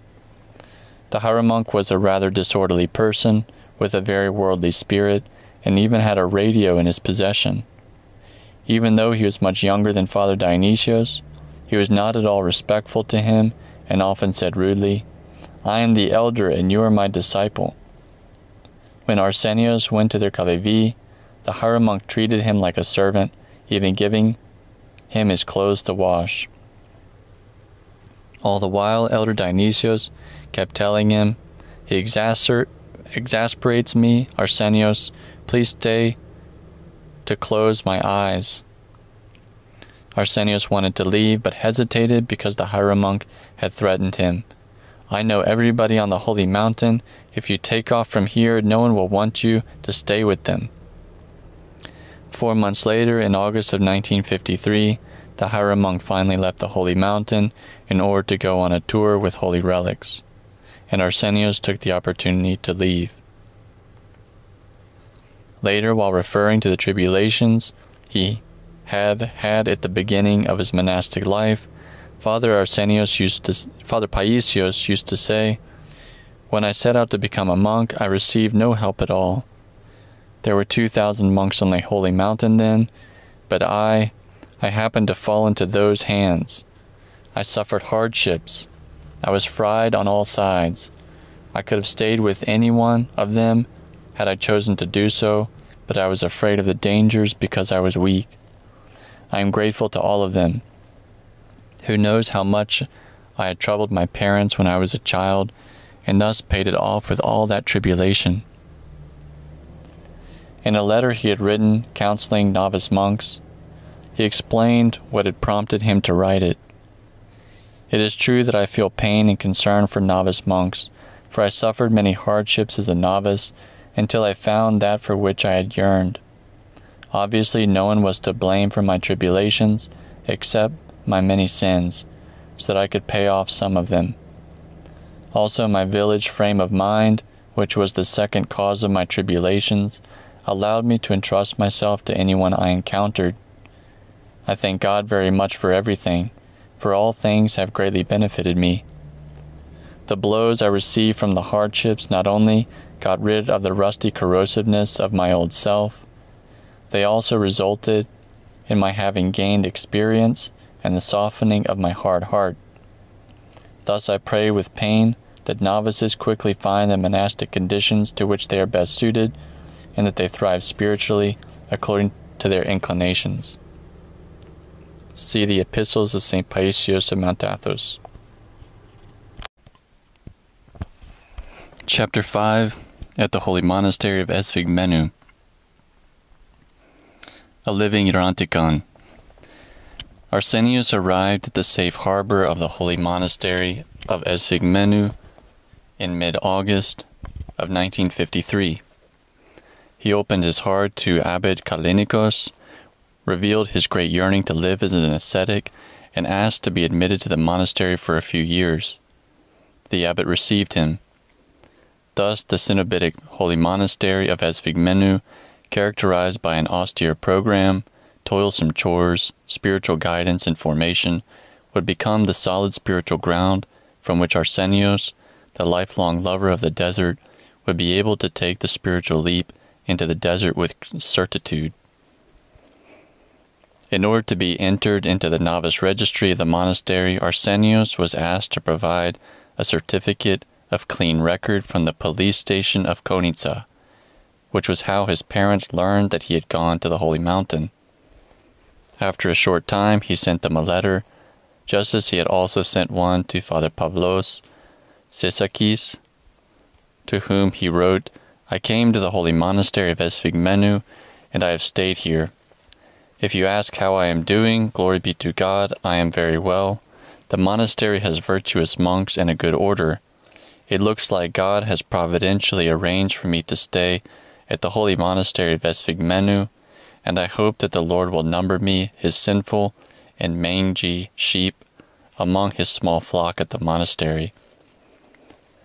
For Arsenios, the Cenobitic Monastery of Esphigmenou was a living Erantikon. There he found struggling fathers who had become proficient both in active life and theoretical life, and who with acute consciousness cultivated the monastic virtues: solitude, obedience, self-control, voluntary poverty, hesychia, and brotherly love. Footnote: voluntary poverty or non-possessiveness is the resignation of cares and fidelity to the commandments of God. A monk who has entrusted his cares to God achieves pure prayer through the grace of God. The solitude they practiced was absolute. They did not communicate with their relatives, nor was there among them any untimely or unbeneficial fellowship in conversation, idle talk, or boldness. No one ever approached a novice to ask him about his life in the world. They practiced holy silence, which is the mother of prayer, a companion of hesychia, secret assent. Later the saint related, "When I went to the Cenobitic monastery, I didn't know anyone. There were 60 monks at the monastery, and I was completely unknown. There was no human consolation, and that helped me to seek divine consolation. While there were many fathers who lived in the monastery, the silence that reigned was so complete that one could imagine that only one hesychastic monk lived there. A large clock struck every 15 minutes and briefly interrupted the silence. It kept the monks in a state of vigilance, and also served as a reminder to say the Jesus prayer. Thus they all did their diaconia silently and kept their mind on the prayer, Lord Jesus Christ, have mercy on me. Their life was very simple, and all things in the monastery were frugal and ascetical. They had only the absolutely necessary things, and so their soul was nourished with a higher spiritual joy. Each cell had one bed, one table, a few icons, a vigil oil lamp, and a kerosene lamp. They had no stove. At night some would light their lamp to warm up a little. The only book in their cells was the Holy Gospel. They had to receive a blessing from the abbot in order to read any other book, and then borrow it from the monastery's library. As preparation for Holy Communion, they followed the old custom of a 3-day fast without oil, and most of the fathers kept a vigil in their cell on the eve before. The fasting and the asceticism reached its apex during the time of Great Lent. During the first week of Great Lent, the fathers spent virtually most of the day in the church, observing the typicon of the services with exactitude. The services during the other weeks of Great Lent also took up many hours. Their common meal was at 3 o'clock in the afternoon and consisted of a water-boiled rice without oil. Later, St. Paisios commented, getting through Great Lent at Hesychasterion Monastery was like actually ascending Golgotha itself. They also observed the festal holy days of the Church with the same exactitude. Although the monastery was poor and its provisions limited, if the boat which delivered supplies from the dependencies of the monastery arrived at the wharf on a holy day, the fathers did not even go to unload it. They preferred that the sea take the grapes or the oil if there was a storm, rather than to disobey the commandment of God and scandalize the lay people who would have seen monks working on holy days. The fathers consistently participated in the sacred church services. To ensure this, there was even in fact some discreet scrutiny and assistance. A senior monk made the rounds of the monastery corridors at night, wearing slippers made out of old blankets in order not to disturb anyone with his walking. And if, for example, he heard noise in any particular cell, he would knock on the door and ask, "What are you doing at such an hour, brother?" "I am doing my prostration so that when I get sick and cannot fulfill my prayer rule, I will have already done them." "God will not judge you if you get sick and cannot do your prayer rule," he would tell him. "He will judge you if you do not come to the service tomorrow." At other times, if he noticed that someone had the lamp on late at night, he would knock on the door and ask, "What are you doing, brother?" "I've been reading from the Synaxarion, and I wanted to finish reading the life of the saint." "It is not necessary to finish reading the entire life of the saint at this hour," he would say. "It is very late, and you will be sleepy during the service tomorrow morning." The abbot also imposed a canon when necessary. Canon or penance is the discipline imposed by the spiritual father or an elder upon the believing sinner in the context of the mystery of repentance towards correction. Such discipline can take the form of fasting, almsgiving, prayer, abstinence from Holy Communion, and so on, for a specified amount of time. For serious transgressions, he even imposed a canon of forced abstention from Holy Communion. One day, as a brother of the monastery walked past New Skeet, the hieromonk from the Kalevi of St. Demetrios gave him a letter for Arsenios. The brother did not deliver it to the abbot, as he should have, but gave it directly to Arsenios, who after reading it, gave it to the abbot. The abbot summoned the monk who had brought the letter, and imposed a canon upon him not to receive Holy Communion for 40 days. When Arsenius learned of it, he was troubled at having been the cause of it, and he went to ask forgiveness from the brother. The brother spoke to him lovingly, and said that he should not be troubled over him. He explained that it is how the monastic order works. At another time, Arsenius, empathizing with a novice who had received a canon to not partake of Holy Communion for a considerable period of time, asked the abbot for a blessing to also abstain from Holy Communion, even though he would properly prepare for it. With this sacrifice, he provided a little consolation to the novice who would otherwise have felt alone and cut off from the other brothers. Although Arsenios did not receive Holy Communion, Christ visited him in a different way, as divine grace was noticeable on his face, which was radiant with light. There were many examples of virtue which the novice Arsenios had before him on a daily basis. He especially admired a novice of his own age, who was extremely devout and humble, and a model in all things. Just looking at him was of great help to Arsenios. He felt that he was helped more by this novice than by all the lives of the saints he had read from his childhood, because that novice was a living Synaxarion, a true example to imitate. He tried therefore to imitate him without being envious of him, and prayed to God that the brother attain the measure of sanctity of the saint for whom he had been named, and for himself to attain the measure of the brother. What moved Arsenios more than anything else was the love and fellowship the fathers had among them. He later remarked, "I lived in circumstances that were very advanced in the Cenobitic monastery. The Cenobitic monastery of Hesychasterion was truly Cenobitic.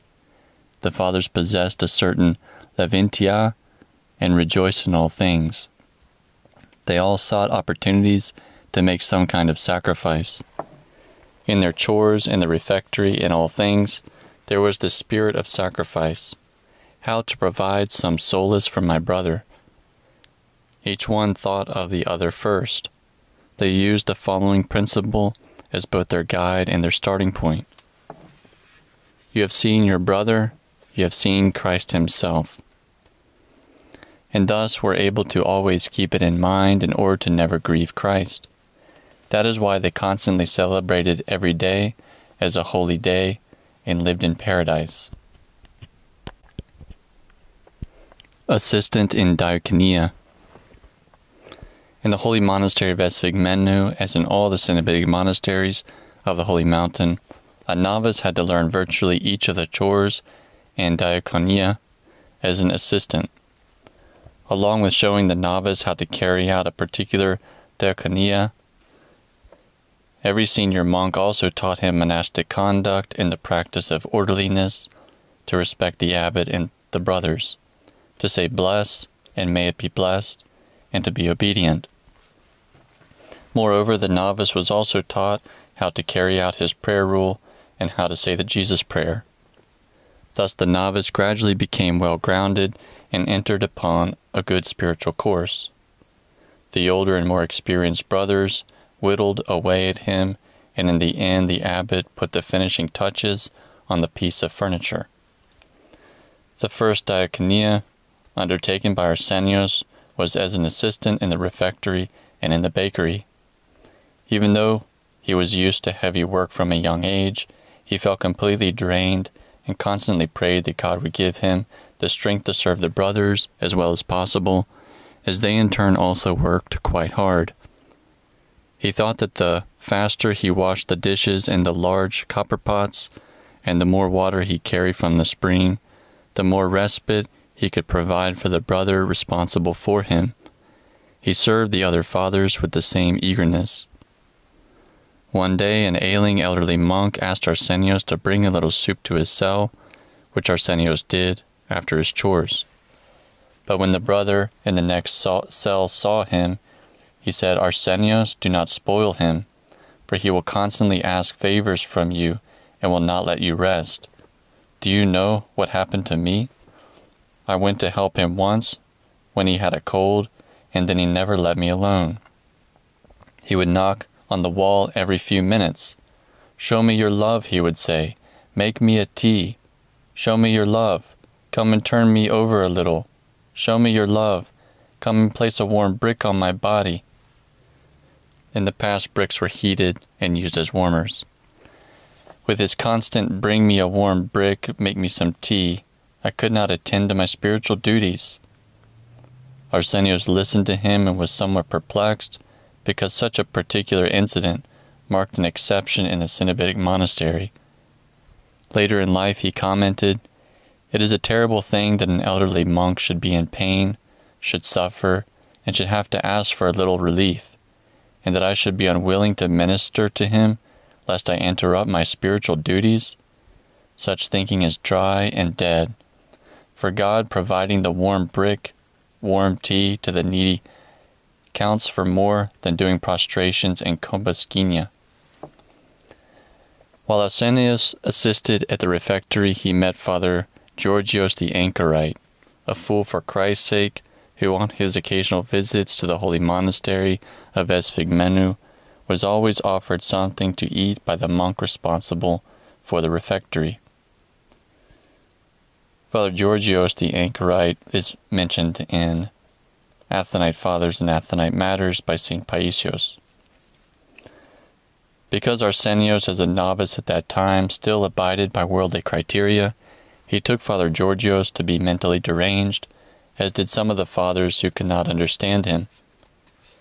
When Father Gimenos, the most senior and virtuous of the monastery fathers, heard Arsenios say that Father Georgios was crazy, he severely reprimanded him. Father Georgios, he told him, is a saint, but he pretends to be a fool. After that, Arsenios revered him, and by observing him carefully realized on his own that the man was indeed saintly. When Arsenios was summoned to be assigned his new diaconia, assisting at the Arkantariki, he said, "May it be blessed." Arkantariki refers to guest quarters or a room where guests are served. Later the monk responsible for the refectory advised him, "You did not do well to say only 'May it be blessed.' This contains pride. It shows self-confidence that you are indeed being obedient. You should have said, 'May it be blessed, but I don't know if I will manage it. With your prayers I will try my best.' There is humility in this." That advice helped him greatly. It made him think that the spiritual work demanded by monastic life is quite refined. In his new diaconia, Arsenios learned how to set a formal table, prepare refreshments for serving, wash sheets with lye, and to iron them by placing heavy slabs upon them, all chores which he had never done before. Here too he felt extremely weary, since the monastery was very hospitable. Each day there were 50 to 60 visitors to whom the monastery offered generous hospitality, given that the fathers saw Jesus Christ himself in each of them. There were times when the fathers ate beans infested with weevils. They added oregano to conceal them, while the guests were served fish that had been caught with great effort the night before. The brothers serving in the Arkandariki often remained until late in order to serve the loggers who returned from the mountain at dusk. At other times they went to their diaconia before the divine liturgy ended so that the treats could be readied in a timely manner. Although Arsenios was a very quick and efficient hand and left before the divine liturgy ended, even he managed to break a few things and cause delays. But by keeping his eyes open and observing the bright examples next to him, he began to notice how the devout monk assigned to assist the abbot conducted himself. He was neither very quick, nor did he have to leave before the end of the divine liturgy, yet he readied the treats in a timely fashion, because before beginning his diaconia, he made the sign of the cross with the belief that God would help him. Thus he received divine help. Arsenios decided to imitate him, and if he was unable to have something ready on time and was reprimanded, he would humbly accept it. After the Archandariki, Arsenios served in the hospital, under the direction of another devout and struggling monk, Elder Dorotheos, who had the heart of a mother for all the brothers young and old. Whenever he saw an ailing young monk, he would say, "Come here, I have a secret to tell you," and then give him some tahini with crushed walnuts or sugar. He took care of the elderly monks by giving them some plain boiled vermicelli. He felt the need to assist every brother on an individual basis. He did not do so in a formal way, but innately from his heart. Arsenios sensed that he had a spiritual relationship with Elder Dorotheos, whom he esteemed as an example to be imitated. Thus Arsenios served in each of the diaconia assigned to him wholeheartedly, and eagerly helped with any other work without a second thought. His eagerness to help soon became known, and the brothers readily asked him for various favors. Each brother, working hurriedly at his own diaconia, entreated him, "Show me your love, Arsenios, help me out, go over there." Then another came up to him, "Show me your love, Arsenios, fix this." Running constantly, sometimes here and sometimes there, he often felt extremely weary. One day a senior monk saw that he was tired and asked him, "What is wrong? You seem worried." "I have realized," Arsenios answered, "that in a Cenobitic monastery one must be like the old slippers we kept outside the door of our house for anyone who wanted to step outside to wear. Young and old, they all used them." "Is there anything better than to become the common slippers of the house for the love of Christ?" the senior monk responded. Those words gave him wings. Whenever he brought them to mind, he was glad to eagerly run everywhere. Spiritual struggles of Arsenios as a novice. Arsenios applied himself to spiritual struggles with even greater zeal. Although he was a novice, he received a blessing to do the prayer rule of a great schema monk. 4 sets of 300 knot komboskinia with small prostrations and 300 deep prostrations to the floor. When he was to receive Holy Communion, he did additional deep prostrations to the floor, chanting the first ode of the Great Canon and 2 odes from the Theologian. The Great Canon is that written by St. Andrew of Crete, which is chanted in sections on the first 4 days of the first week of Great Lent during the Great Apodipnon, and in its entirety in the 5th week during the Great Apodipnon on Wednesday or at Orthros a Thursday. In addition to the Gospel, the abbot assigned the Evergetinos and the Catecheses of St. Theodore of Studios for him to study. From these books, Arsenios copied out whatever he felt would be of greater help to him in his struggle, so that he could read it over and over again and attempt to apply it in his life. When he had amassed many such passages, he recopied them and indexed them according to their subject.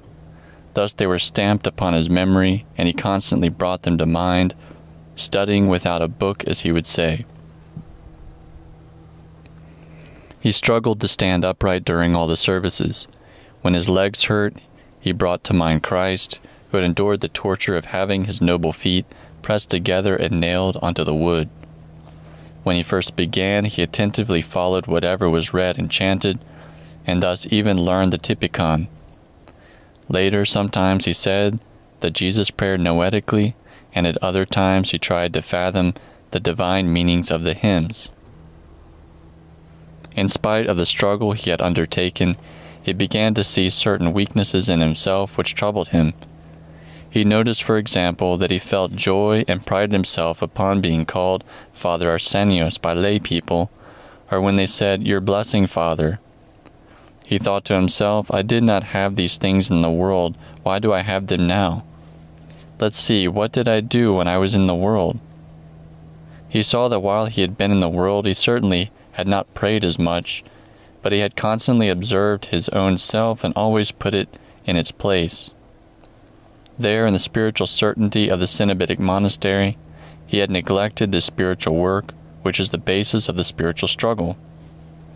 He began again every morning and evening to observe his self and examine his thoughts and actions. Sometimes he even climbed Mount Samaria, which rose above the monastery, and looking down upon it from there, he asked himself, "What monastery is that? Do you know any monk there?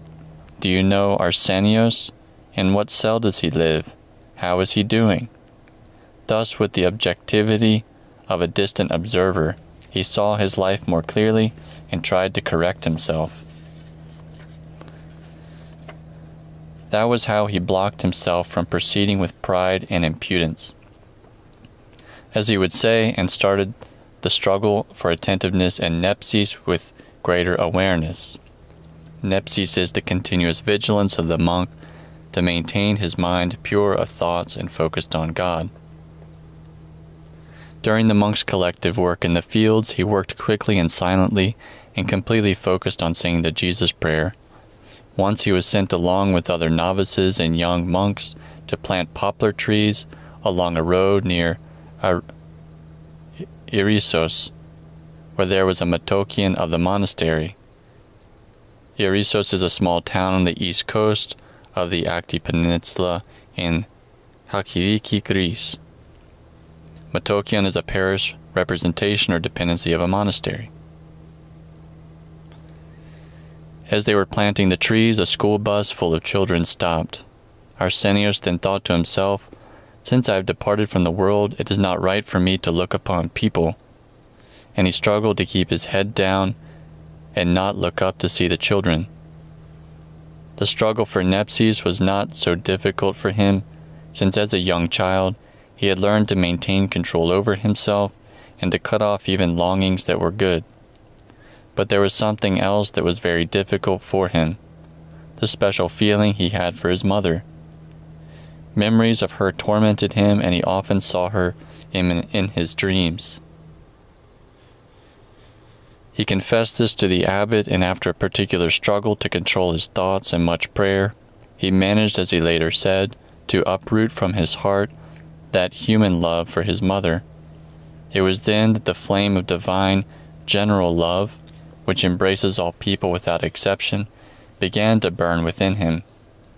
He accepted the divine and heavenly fire that Christ came to light upon the earth. Luke 12:49, and which later totally engulfed him. The saint later said, "It was painful to remove my mother from my heart, but afterward I felt a divine joy. One makes a sacrifice, cuts himself off, but then gradually feels spiritual love for the whole world." In renouncing the world, he was also helped by a passage he had heard in the refectory, which referred to a rich man named Kratis. Kratis, from the Greek verb krato, means to have, to hold, to keep. The character's name is allegorical. On one of his journeys, when Kratis realized that his sailors wanted to throw him into the sea and claim his treasures for themselves, he himself threw his treasures into the sea and thereby saved himself. Kratis threw away krati and was saved, the text said. That is, he threw away that which he held, and which at the same time held him. So Arsenios thought, "Is it not worth my while to throw everything away for Christ? Anything that keeps me away from Christ needs to be thrown away." He also had to struggle greatly against sadness, because in addition to the memory of his mother, the devil often brought sadness and despondency upon him. One day he felt such great distress that he asked a devout father to pray for him. He went to the chapel of St. Gregory Palamas and offered the service of the small supplicatory canon to the Most Holy Theotokos for Arsenios. Immediately the temptation abandoned him, and Arsenios felt a divine consolation within himself. He later remarked that the fathers had much love, and their prayer had boldness before God. At other times the devil provoked fear in him. As soon as he entered his cell at night, he heard someone knock at his door and say through the prayers of the Holy Fathers. Arsenios answered, "Amen." but no one entered. He opened the door and saw no one. Such fear would then take hold of him that he was unable to stay in his cell and would go out. One night after Apodipnon, a senior monk of the monastery saw him sitting outside. He approached him and with love and concern asked, "My child, why don't you go into your cell? Do you see any father outside?" After Apodipnon, the fathers pray in their cells. Arsenios started to weep and told the senior monk about the temptation he was having. The senior monk immediately went and brought a piece of the precious cross embedded on beeswax and gave it to Arsenios. "Go, my child, go calmly into your cell now and fear not." As soon as Arsenios entered the cell and closed the door, he again heard a loud voice, "Through the prayers of the Holy Fathers." "Amen," he answered. Then the door opened and someone wearing a police uniform entered and started shouting, "Hey, you rotten low-down monk, you're only a novice. You don't even have the blessing to wear a cassock. What do you have that piece of wood for?" He was shouting and laughing sarcastically, but could not approach because Arsenios had the wood from the precious cross. As soon as Arsenios shouted, "Lord Jesus Christ," the so-called policeman disappeared. Thus Arsenios, by observing his own self, and with the help of the elders of the Cenobitic monastery, overcame the various temptations and progressed, keeping ever before him his goal, "Arsenios, why have you left the world?" Since he had uprooted himself from the world, he was therefore also struggling to uproot every little thing that was worldly from within himself. He had to be separated from all things and from all people, so that he could become a true monk, separated from all and yet united to all. Quote from Abanilos, Logos on Prayer.